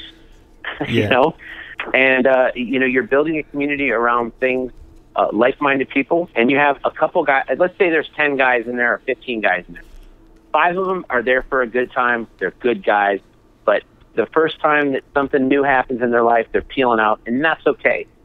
Another 4 or 5 of those guys are going to hang out a little bit longer, and they're going to bring somebody else new into the group, i.e. a spouse or a brother or a cousin, and they're going to be fringe guys. You're only going to have 5 guys that are ride or die, and that's the way it works. If you have more than 5 guys that are ride or die, you don't have more than 5 ride or die guys. You just don't. You have guys that maybe would do anything for you in a pinch, you know. Yeah. But when it came right down to it, you can't give yourself to that many people. You cannot give yourself to that many people. True, that's a good point. Well, one thing I've been trying to explain to people that you know, I think a lot of people, like, they fail in friendships, and I'm one of them. I know I have in some friends, but so many people will sit there and not give a real friendship the type of, you know, effort that it deserves, just like you deserve your wife and your kids. You know what I mean? Like, a lot of people don't put friendships on that level, but friendships, I think, really control a lot of the happiness in people's lives. When they have lots of friends, they usually are happy. When they don't have a lot of friends, they might have lots of kids and a great wife, but they're not happy, because it's a weird dynamic that gets overlooked by people, in my opinion, you know? And all these people that are hanging out at the bike night now, and even our wives are all cool, and they got their own thing going, and it's like everybody's happy now, you know? That's good. That's good. And that happens once a week, right? And then there's other people you hang out with other times. But there's probably only a couple of people that you and Britta go have dinner with on a well, no, like basis what's on happened a is Friday night. What's happened is like, now, you know, it started off like that. We see them once a week, but now it's like, fuck, man, all these dudes came over. We had 15 people in my 1-bedroom apartment, you know, last weekend crashing.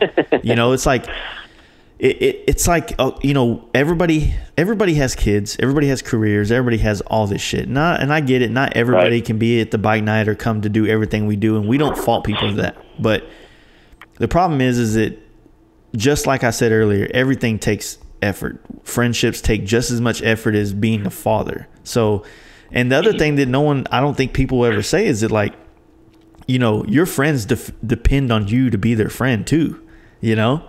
Yes. Like, that's one thing that I realized last year, you know, not necessarily losing a friend, but losing his attention. It changed my perspective of, like, fuck, man, like, I didn't realize how much my life depended on his attention. Like, I needed that person in my life. And now when I find people who can't give me enough of their time, I try not to get close to them, because I know I'm going to be feeling like, you know, fuck, man, like, I need a closer friend, you know? Yep. And I get it. You and Cody, great friendship. And there's 1,200 miles in between you two, right? And you still find a way to make it work. But I'm sure you also have someone there that's pretty close, or whatever, or maybe you have in the past, but, you know, it's just it's a weird thing, friends. Like, I don't think it gets enough fucking conversation, I guess, in the word. You know. Well, it needs to be honored, and it needs to be like you said, it needs to be worked on. And, you know, people say that happiness comes from within, but I think there are some outward influences or inward influences that come from other people that they have the ability to, and that's what a friend's really supposed to do. Say, hey, look, man, everything's going to be okay. I got your back. It's not the guy that just fucking, you know, makes problems go away for you. That's not somebody, you know. I was the new kid a lot when I was growing up, moved around a lot. My parents were goddamn gypsies. So I learned very quickly that the first kid that comes up to you at a new school that wants to be your buddy, that's the kid who doesn't have any goddamn friends. Yeah. You know what I mean? The second kid, and the second kid that comes up to you is probably going to try to see if he can get you in trouble. And it isn't until you put in a little bit of, like you said, some work, put yourself out there, make yourself vulnerable, say, hey, this is who I am, this is what I do, this is where I'm from. And then you start building a community of like-minded individuals. And like I said, dude, one of my best friends lives in Texas, Christian. The dude, I've been friends with him since I was 11. And then there's Cody, I've been friends with for 7 years. One of my best friends in the whole world. They come here at least once a year. We go to them. They live in England. I met him through Jesse James at West Coast. No Love Party? Dude, they're fucking family. That's Mike Powell. I mean, that guy's ride or die, you know. And I keep 5 guys, you know.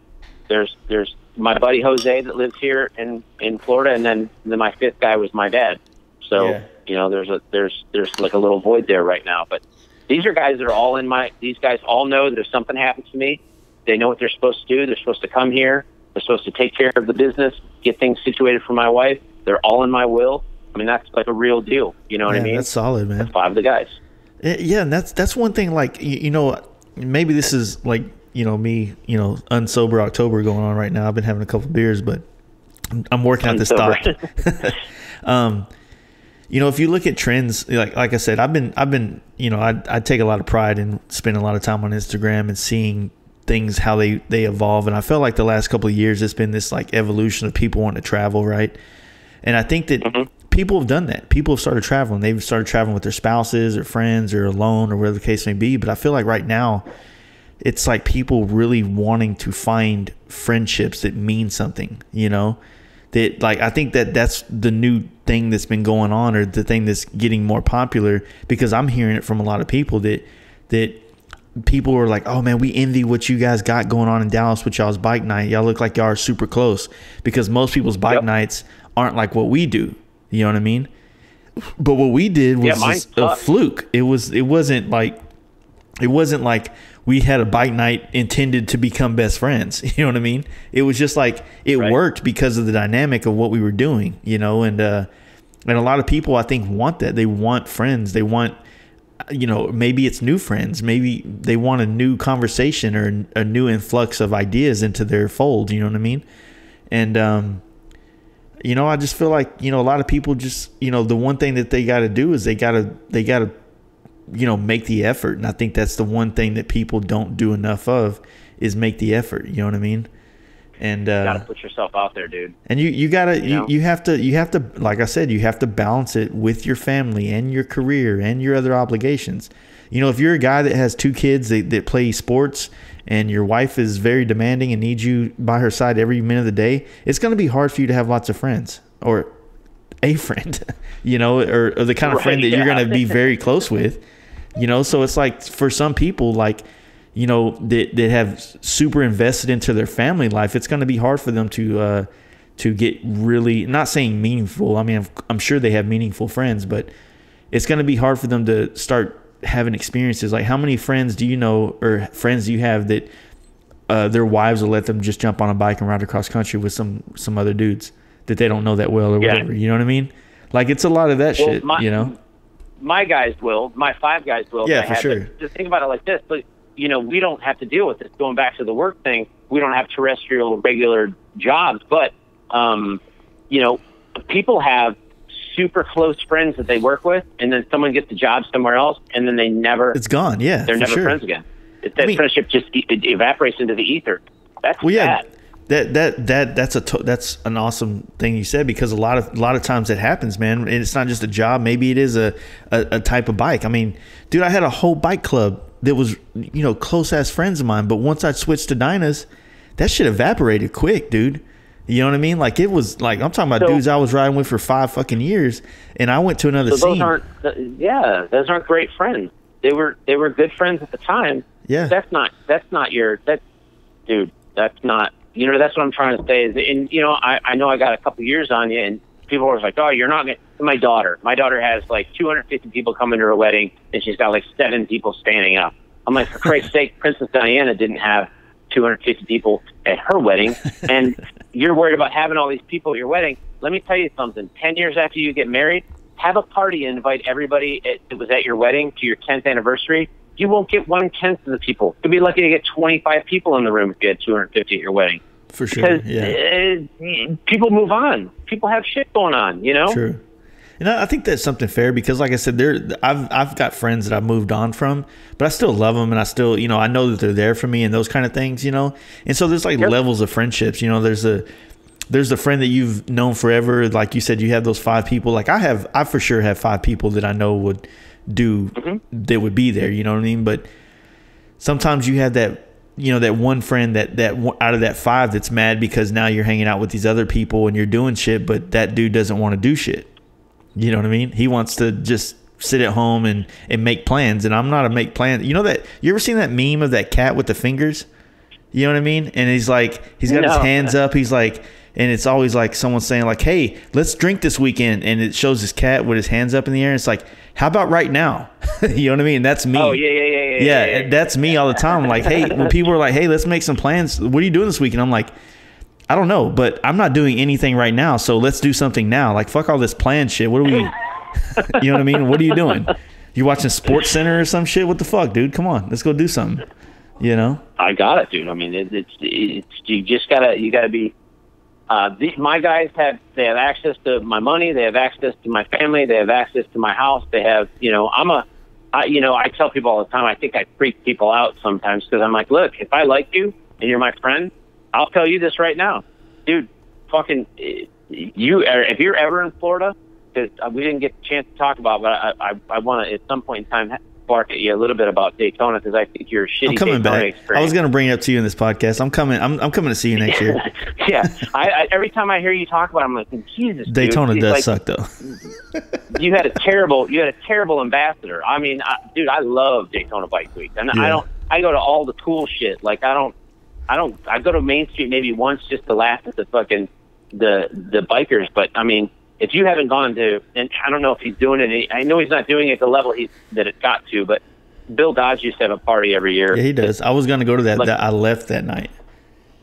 Oh well, see, yeah. You missed Willie's, right? You didn't go to Willie's. If you all were I at did Bill's was party, you didn't go to Willie's. the performance show. That's all I did, and a couple running around town. Oh well, and you didn't go to Boogie East then. No. So Yeah, my you goal missed all the cool next stuff. year, is I want to come to the performance show again. Had a blast at that. That's a lot of the people that I'm cool with online and shit. And then my goal from there, honestly, because I do want to go ride to the Keys, so that's my goal. I don't give a fuck what's going on. I'm going from there to the Keys just to experience it, and then I'm gonna ride back up Keys and are amazing. hopefully ride back up and meet up with some friends like you or something there, and kind of spend some time doing something more, like hang out with a local, I guess you'd say. And Yeah. Well, I mean, like I was going to say, your house, my house, mi casa is tu casa. Yeah. But the thing I'll tell you that I want to say about you, so I want to go to this because this is where those are the people that I gel with. Yeah. At the top of the industry, like at the top of the food chain where everybody exists and you're in one room with all these guys, dude, nobody gives a fuck what you ride. Nobody gives a fuck what you build. When you're in an industry party, if you've never been in an all industry party where you're in a room with Arlen Ness and Corey Ness and Bill Dodge and Buck Shaw and Xavier from Buck Cherry and you know all these guys, Jim from Slipknot, and you know all these people that are in this room that are builders, Kendall Johnson, Zach Johnson, they don't give a fuck what you ride, dude. They're not in. Sounds the like a general hamster public. party. Well, it's not like it's definitely not a hamster party at Bill Dodge's shop. Fucking bunch of rats. I get invited to hamster parties, but I can't join because I don't make enough money. Why can't you join? That's a money thing. No, like Parowitz, you know, they always invite me to their little industry things they got going on because of the paint stuff and shit like that. And I've found myself not after you bashed them on the podcast. Yeah, fuck those guys. But yeah, dude, in my lifetime, I found myself sitting across the table from legends. Really, you know. Yeah. And I mean, hell, I remember the first year I ever went to V-Twin Expo. Me and fucking Arlen Ness were sitting at the bar together, and I had just took on those partners that I was telling you about in my personal podcast. Yeah. And we were all there, and I'm sitting at the bar with Ness, and I'm like, man, do you got any advice for somebody like doing this stuff? And he goes, I say this all the time. He's like, man, you know what? These bikes change, but the oil doesn't and the tires don't. You know what I mean? He's like, if you make your business surrounded by that and not the bikes, then you're going to stay. And I was like, well, I also paint. He goes, well, then you're already in the right thing because you can paint anything, you know? So that's something I took from him on one cold, rainy, snowy night in Cincinnati. That tells you everything you ever need to know about business. You should never second guess yourself. Do what feels right. If it's good for your family and good for your business, it's good and you should do it. And be fair, firm, honest. Put yourself in an equitable situation and always do the right thing. You know what I mean? Yeah, for sure. So, I mean, fuck, man. Like, yeah, I think next year, you know, like this year I didn't get to travel nowhere near as much as I did last year, but next year I do plan to do at least depending on how everything goes, but my goal for sure next year is to do at least every quarter, do one, like a trip like Daytona, Sturgis, Born Free, you know, something at the end of the year. But then, like, you know, the camp out, like I know you were planning on coming to the camp out thing, and, you know, obviously way more important shit happened.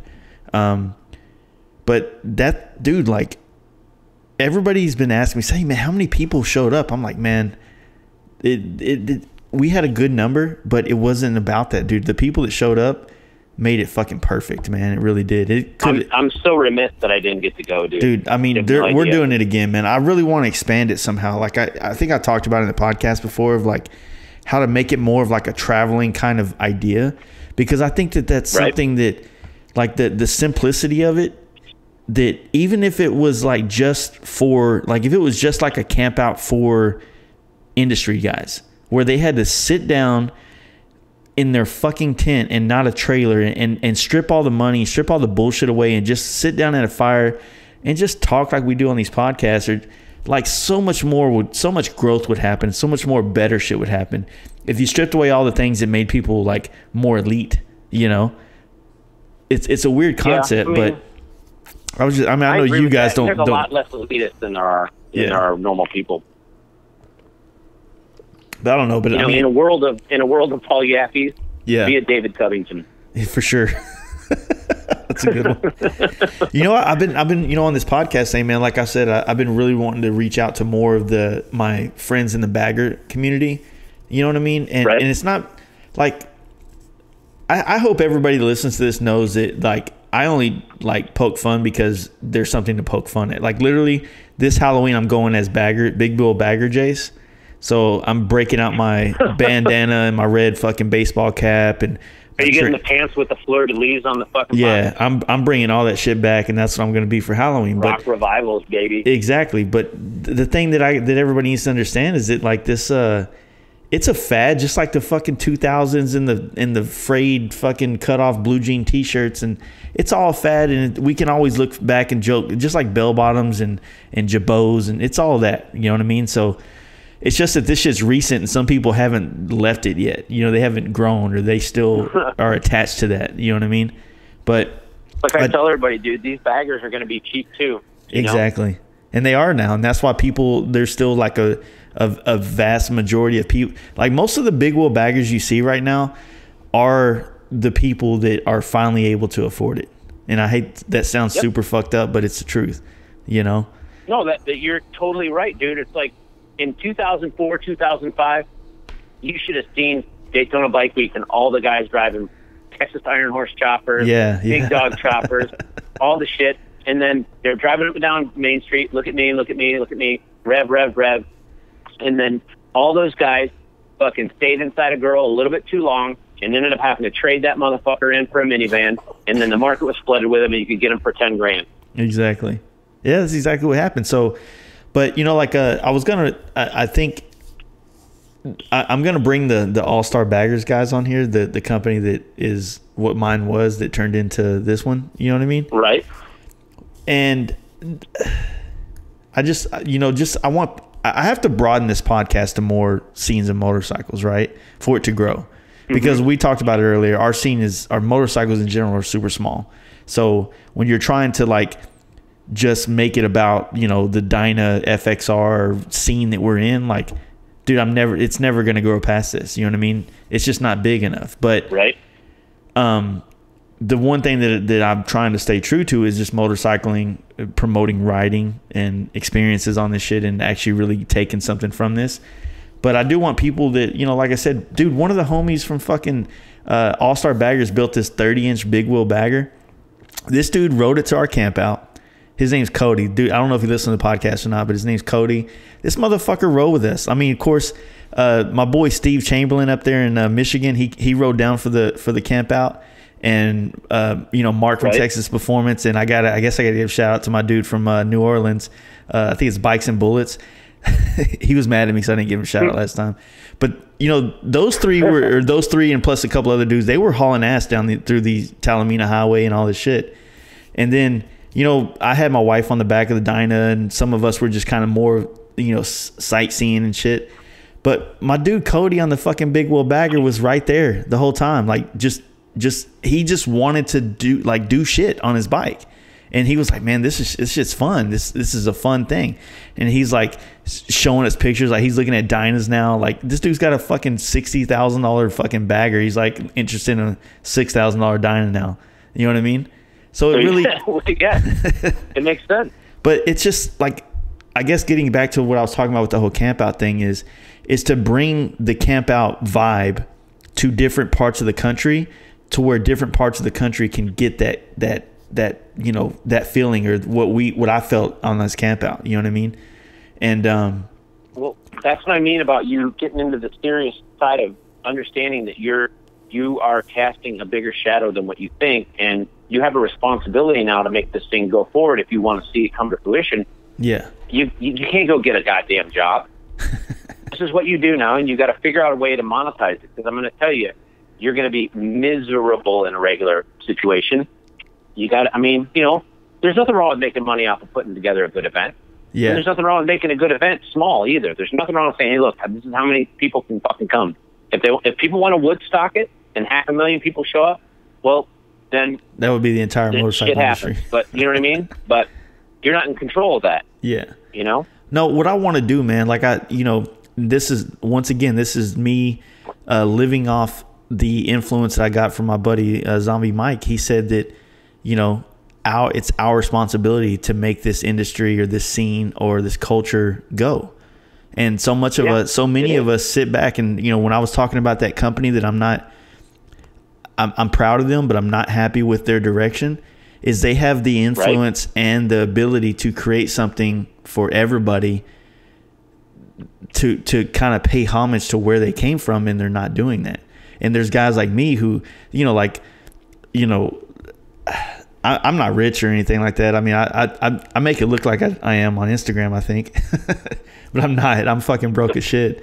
But define wealth and define rich. Yeah, you're a very rich guy. You have a lot of friends. You do a lot of good things.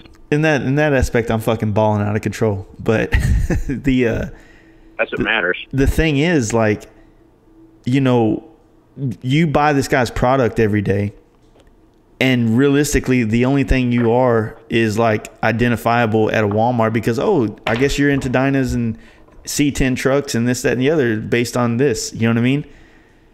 Yeah. But you're a commodity. Yeah. So my thing is, like, create stuff that gives people substance to who they are. Like, fuck, man. Like, you know, some of us, you know, I used to look at it like this, and it might still resonate in my mind this way, but I always looked at our scene as like high school. Like, there's freshmen every year and there's seniors every year. You know, some of us stay here forever. You know what I mean? Some of us are in and out, you know. Fucking Van Wilder. Exactly. I was going to say that. And so, like, for you know, one thing that I got into the motorcycle industry in 2004, and that's been my life since then, and I don't see an exit. My exit is death. You know what I'm saying? And so for a lot of people, and this kind of goes back to the old friends thing, for a lot of people, people get close to me because they want to do the things that I do or be a part of the things I do. And after they get their fix, they're on their way to something else in life. That's what I was saying earlier about those groups of people. Yeah. You know, there's a constant rotation. Yeah. So, like, oh man, I want to ride to California. I want to experience what I'm following you do on Instagram and things like that. And then once they do, they're, you know, the thing is, I'm going back again next year. Are you? Oh, well, I've already done this now. My wife wants me to go to Miami next year. I'm like, oh, so you really aren't into this. This was your hall pass. That's not one of your 5 guys. Exactly. That's not one of your 5 guys. So the thing is, like, what I want to create with this camp out or whatever else we end up doing is I really just want to give people, like, the experience that maybe glues them to this motorcycle culture so that they're in it longer. Maybe they can be Van Wilder with me and you and some other guys, you know, or maybe they're just, you know, or maybe they're a senior right now and they're looking for something to keep them in this. And this is the thing. So it goes back to what Zombie Mike said, is like, look, this is our responsibility to make this, you know, whatever it was for us 20 years ago or 10 years or 15 years ago when we got into it, you know? Yep. Well, I'm lost. Like, I think about it, like, what really, when I first got into this bike scene, like, what was it that made me, like, fucking fall in love with it? Was it Biker Boys, Torque, you know, Jesse James, you know, this TV shit? Or was it the bike nights I went to and riding around all night fucking till 4 a.m. chasing, you know, waiting at the club doors to 2:00 for the chicks to come out? You know, what was it that made me want to stay in motorcycles? How you know what I'm saying? How about the freedom you had when everybody else went to their fucking shitty jobs that they had to report to? That was something and that you were able, you know, and you were able to do your job and then do it all over again the next day and do it the next day and do it the next day. That was the crazy thing about it, is because we would stay up till fucking, you know, we stay up till 2. waiting on the clubs to let out. And then we would like ride around some more. And then next thing you know, we're at an IHOP at 4 a.m. on a Thursday. And then next thing you know, after we got through talking, you know, it's 6 in the morning, everybody's going to work and we're going home. You know what I mean? So I can't do that shit anymore. Like, that's just not in my you know, abilities. No. But I did that. That was a part of my life that really made, you know, it made sense at the time, and it gave me substance. Even though I had no money, I had, you know, I wasn't into drinking or partying like that. It was just about being out doing shit. And I still know people from that time, you know what I mean? But people need experiences to keep them to it, you know what I mean? And right now they're trying to buy experiences by buying a bike and buying into all this money and putting it into it and thinking that's going to create substance, and it doesn't. You know what I mean? People and Dude, trying to make yourself happy by buying material items is like trying to cure hunger by taping bologna sandwiches to your chest. I mean, it's fucking, that's George Carlin, but you can't, it's a bottomless pit that you're trying to fill with fucking items. For sure. Experience is what fills your life up. You know, it's all about filling that bucket. It is 100%. So, man, I don't know. It's crazy. It's exciting. It's crazy. It's up and down, you know, especially everything that's going on. But, you know, it's what it is. So thank God for it, because sitting behind the same fucking desk making TPS reports all day is not in this kid's repertoire. I've done that. It sucks, you know. And I catch myself going, God, if I just made this much money, all my problems would be solved. Man, that's a lie that people tell themselves that are self-employed. Just go find something to work on. Move to the next job, you know. Feed the wolf at the door, you know. Feed the wolf at the door. He'll go away and get back to work. Yeah, that's a good one. So anything else going on? Like, you know, we want to plug the podcast? I mean, I'm trying to keep them at 3 hours now. We've been having some run-on sentences going on from some of our podcasts, 4.5 hours and shit. So yeah, I think 3 hours is great. I don't know how long we've done so far, but we're at 3 hours and 15 minutes. We're 3 hours right now? Yeah. Okay. Well, I'm going to Biketoberfest, so I'll be at Willie's. That's the plan right now. I'll be at Willie's on Thursday. Friday, I'm going to be just bopping around town, just kind of hanging out. Saturday is the FXR's Donuts and Donuts. I'm going to meet up with the Central Florida Dyna guys and the Southern Florida Dyna guys.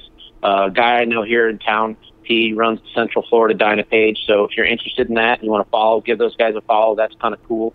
I want to say that, you know, the dude that runs the Performance Harley page, I think his name's Jordan. He's going to be out there.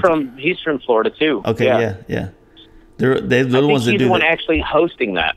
Yeah, I think so too. Like, they're pretty solid people. That him and Giselle are the ones that put on that the performance show at Ace Cafe in Orlando. Yeah, for sure. Yeah, I'll be at that. No, I don't think they're doing anything for Biketoberfest, but I know they're doing something again for Bike Week, and I will be at that for certain. My Bike Week's going to change this year.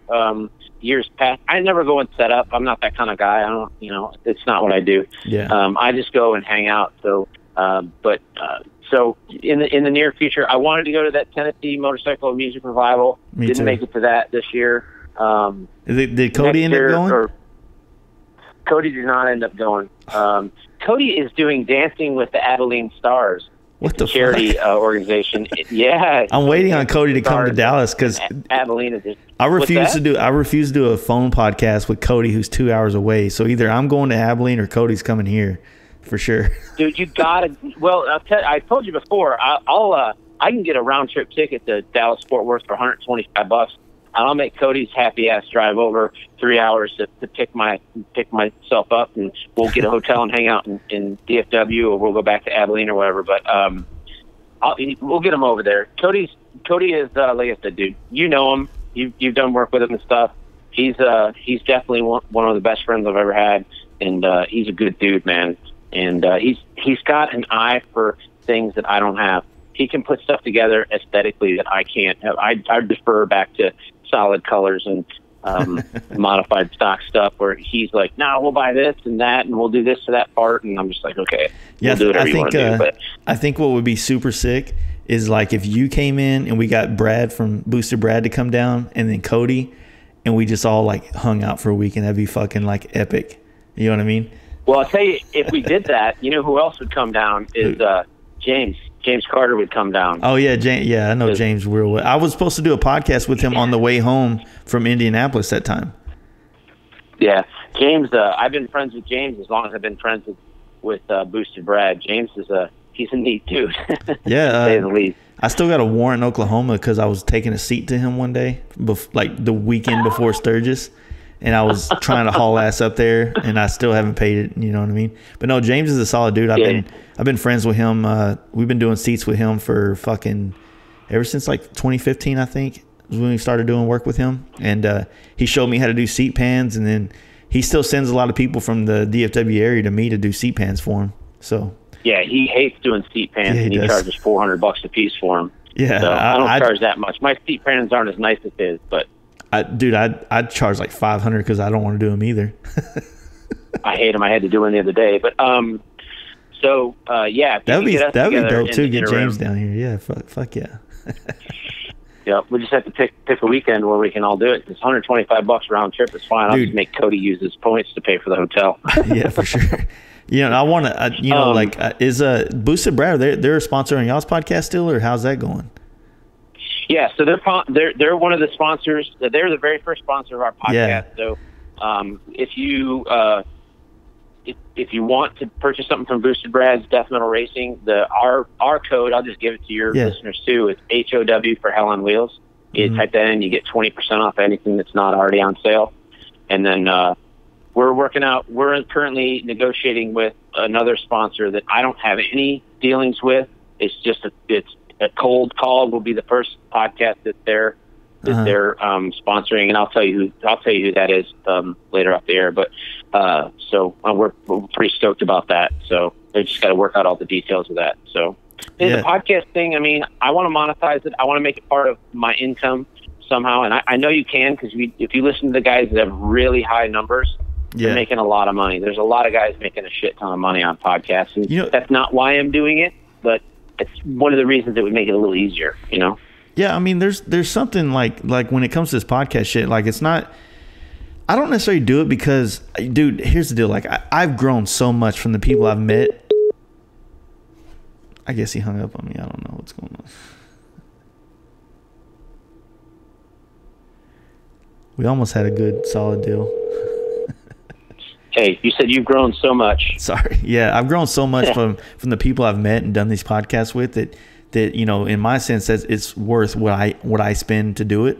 But on the other end, like when you get me down that rabbit hole of talking about these companies like Matrix and these magazines and all this shit that these people monetize something you take less from.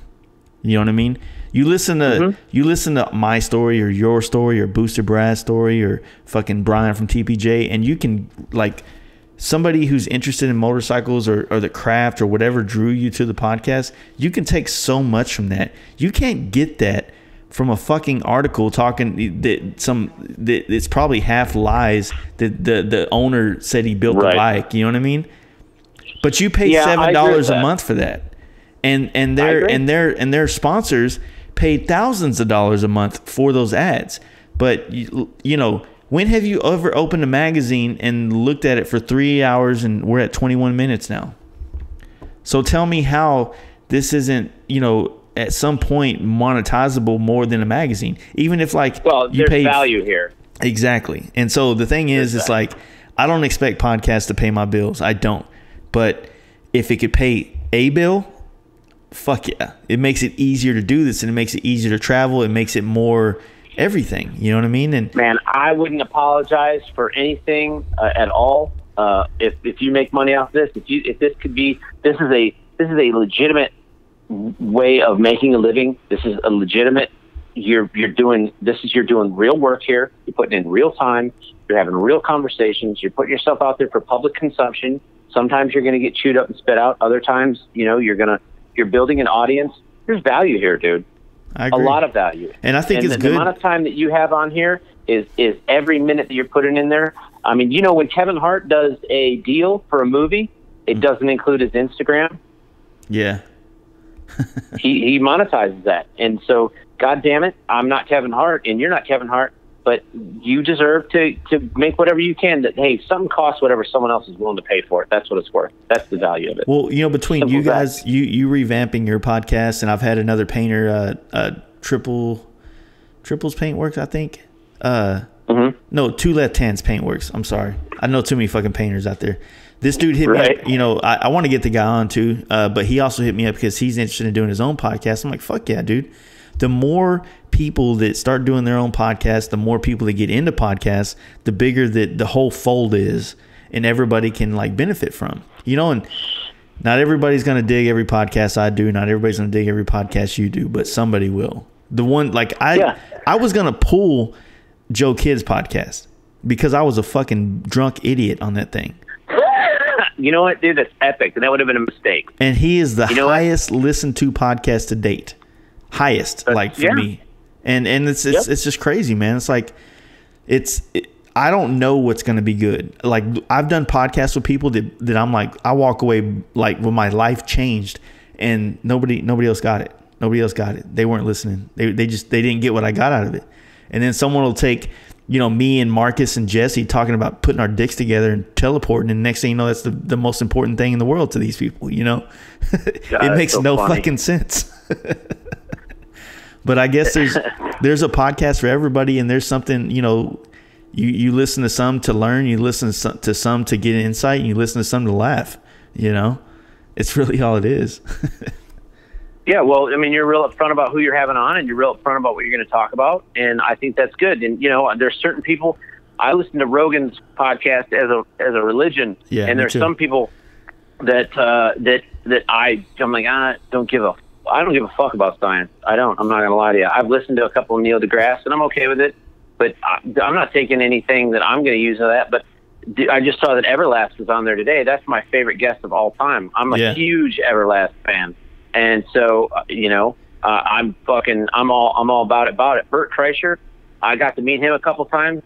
That guy is solid gold on that podcast. Yeah, he is. I'll listen to him on anything, You know what I listen to a lot now is Theo Vaughn's podcast. You ever listen to his? That guy is so funny. He's so weird and so awkward and funny at the same time. That guy is amazing. This shit's fucking awesome. And the only, this is a turn to a Rogan. Shout out to Rogan. Is that what y'all do? Right. So the other person I started listening to religiously off his is, you ever listen to Chris Ryan on there? He's the one that wrote like Sex at Dawn and all this. Like he's like this. I don't know what the fuck he is, but he's just very interesting to listen to talking. And I started listening to his personal podcast, and it's actually pretty good. So. There's a lot of shit out there, man. It just, even in motorcycle wise, Dan, like you had mentioned earlier about like, not wanting to take our thing. It's not ours, man. Like this is, if you did what me and Dan do, or any of us do in the motorcycle things, if you did that, you're still mirroring your version. Like if you and Brad did a podcast and Brad told you his upbringing, it's probably going to be a little different. Not that saying that Brad's lying. I'm just saying it's going to be a little different conversation than when me and him talked. Because I had just met him 10 minutes before we turned the mic on. You know what I mean? Oh, yeah. Yeah, and I can, if he started giving me some BS fucking story about Exactly. So not that he would do that. But that's the thing, though, is like there's enough room, you know what I mean, for all of us. And you know what? I think it's good. I think it's good that you started doing it again. And I think that in doing more, you'll start getting ideas of how to separate yourself from ours. I mean, when I first started doing mine, dude, I did exactly what I thought Dan was doing, exactly what Dan did to me when I did a podcast with him. Hey, what's your story? How'd you get here? What kind of bike was your first bike? Why'd you get into bikes? And then it wasn't until I got comfortable talking to people that I was like, hey, man, so what do you think about this? You know what I mean? It was just a matter of evolving, and you know what I mean? Like, it sucks. I use this reference for Joe Kidd's podcast, but I was like, I would be so mad if the only podcast someone ever listened to that I did was Joe Kidd's. Not because his story was epic. Him and Mark were perfect. But to find out that the guy that runs the podcast is the drunk idiot talking about trading buttholes on Craigslist and shit, like, that's not... Dude, when you said trading buttholes on Craigslist, that was literally one of the most visceral things I'd ever heard a human being utter, and I use it all the time because I think it was so visceral and so I loved it. I think you're completely selling yourself short. It's good that you have a little bit of humility and that you kind of govern yourself a little bit more. Yeah. But I'm telling you, dude, when you said trading buttholes on Craigslist, my wife's like, what are you laughing at? I'm like, dude, listen to this. He just said trading buttholes on Craigslist. Buttholes for bikes. Karen didn't. Yeah, buttholes for bikes. Karen didn't get it, but I thought it was the funniest thing I ever heard in my life. You had to hear my drunk ass the whole time trying to, and that's what, like, you remember us talking about the drunk podcast we did? Yeah. So I still have it, and every once in a while, like when I get the balls to want to release it, I listen to it, and I'm like, I can't fucking put that out there, because it's me like that times 10, and it's just not. It's the humility it would take for me to do that. You know what would be funny? Do a Mystery Science Theater fucking version of it. Play part of it, stop, and you and Jesse clown on you, and then play another part of it, stop, and break it up into little things. So you're playing it as an audio file inside of a podcast, to where you're clowning on yourself. Everyone will think it's funny, and you'll be able to release it, and no one will be able to say shit. If you clown on yourself, no one can clown on you. Yeah, for sure. Take that 8 Mile approach. Yeah, you Detroit guys. Yeah. Yeah, it's strange, man. I want to put it out there. I've been really trying to take Dan's perspective and like try to like give more to our Patreon stuff, but I'll be honest with you, I'm fucking lost on that thing. All I know is it's there. You know what I mean? Like I have no idea how to do anything on it, but every time don't do anything with it yet. I know. That's you just got to keep telling people, hey man, the Patreon's coming. Something great's gonna happen for you. But no, I am gonna do some giveaways for like Simpson helmets and shit at the end of the year. I was just gonna say, put everybody that does a Patreon in the fucking thing, and somebody on the Patreon wins the helmet, and you don't have to pay the $50 for the ticket or whatever. You know what I mean? Yeah, and that's what I'm gonna do is I think at the end of the year.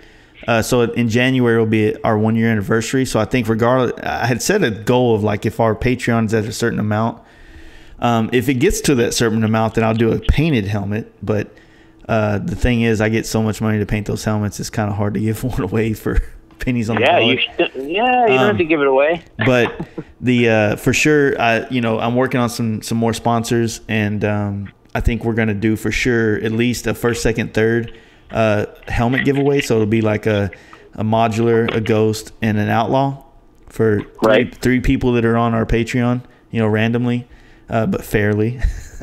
And sure. And then I'm gonna try to find ways. And I think I was talking to Ryan last time. I think it was the last podcast I put out, and I was talking about how it's like I need to practice more airbrushing, and I've kind of been doing it. And I just did this fucking I don't know if you saw the picture I posted of Danny McBride. But I'm pretty fucking proud of that. Fucking awesome with the sunburn around the eyeglasses, dude. So I'm pretty proud of that shit. And so I was thinking man, I could probably bang out a skateboard a month and just give away, a practice thing but it's done, it's completed, and just give that away. Just different little shit that for $1 a month or $5 or $10, whatever it is, people can benefit from, I guess, but I don't know. Dude, all those guys, all the listeners wear vests. Have a fucking Fast Life Garage podcast fucking Patreon member fucking patch made up. Yeah. And you know what I mean? And send those out to the guys that are on, the guys and girls that are on Patreon, Yeah, I want to do that where, Dude, there's so much shit. Every time I start getting I get $1,500, I want to invest in some shirts or some hats or some shit. You don't have shirts? I don't have shit, dude. People hit me up every day. Hey, dude, I want to buy this. I thought about taking an investor in just to get fucking shit to sell. Because every time I get $1,500, oh fuck yeah, I'm gonna do some shirts, and then something pops up. Dude, you don't need $1,500 to do shirts. Shit, $600 no, dude. I'll tell you, I had full color fucking screen printing done and paid $9 a shirt. I guess these fucking Dallas people are LA prices. I don't know. Yeah, man. That's cool, man. So I guess, yeah, man, tell everybody about your podcast. I want people to check that out. I enjoy it.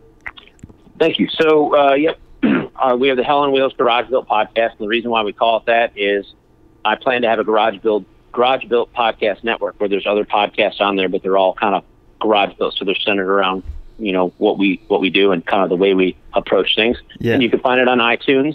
I host it through Podomatic, but I think most people find it through iTunes. Just Google Hell on Wheels Garage Built, or you can Google my name, Jason Hallman, Hallman. You can find me on Instagram at Speed Metal Built, all one word. It looks like the old Hutch BMX logo. I've already gotten my hand slapped and gotten all kinds of crazy emails from the guy who owns Hutch BMX these days. I actually kind of giggle. It brings me a small amount of joy that I'm making somebody so uncomfortable by stealing their shit and not doing anything with it. But yeah, and so I own a company, Cycle Stop USA. You can find us online at cyclestopusa.com. If you're ever in the Tampa area, stop in and see us. We're just outside of Tampa, and between Tampa and Lakeland. We're about 50 minutes to an hour from Disney World. Nice. Well, cool, man. I appreciate you last minute calling or letting me call you. No worries, man. I had a great time, and dude, you really are. You're doing a fantastic job. I really dig your podcast. It's been good getting to know you. Hopefully one of these days. I know we met in Sturgis 2 years ago, but I don't remember actually, shaking your hand and introducing myself. So I look forward to an opportunity to do that. So, but in the meantime, keep doing what you do, man. Thanks, buddy. All right. Well, we're going to end this now. Thanks, buddy. All right, buddy. Hope you guys enjoyed that. Yes, I drank a couple beers, and I'm doing the intro and outro after I drank a few beers. So that's why I sound intoxicated. So anyway, thank you guys for checking this out. Hope you enjoyed listening to him, because I enjoyed talking to him. Once again, check out his podcast. Check out his shop if you're over there in Tampa. Or in Florida in general. Just check out this dude. He's actually a fucking rad ass guy. If you didn't get that already, very smart. He's so intellectual, I guess. I don't know. Anyway, also check out our sponsors, Texas Performance MC, TexasPerformanceMC.com, Paint Huffer Metal Flake on IG, PaintHuffer.com, Horsepower Inc., HorsepowerInc.net, Horsepower Inc. Indy on Facebook, and also don't forget about Hard Drive Parts. What's this? So bad. I don't even deserve to get that sponsorship.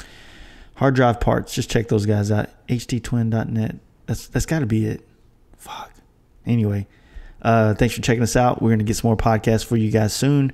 And I appreciate you guys supporting this. If you dig the podcast, share it some form or fashion. Thank you guys again, and have a good weekend and a great next week.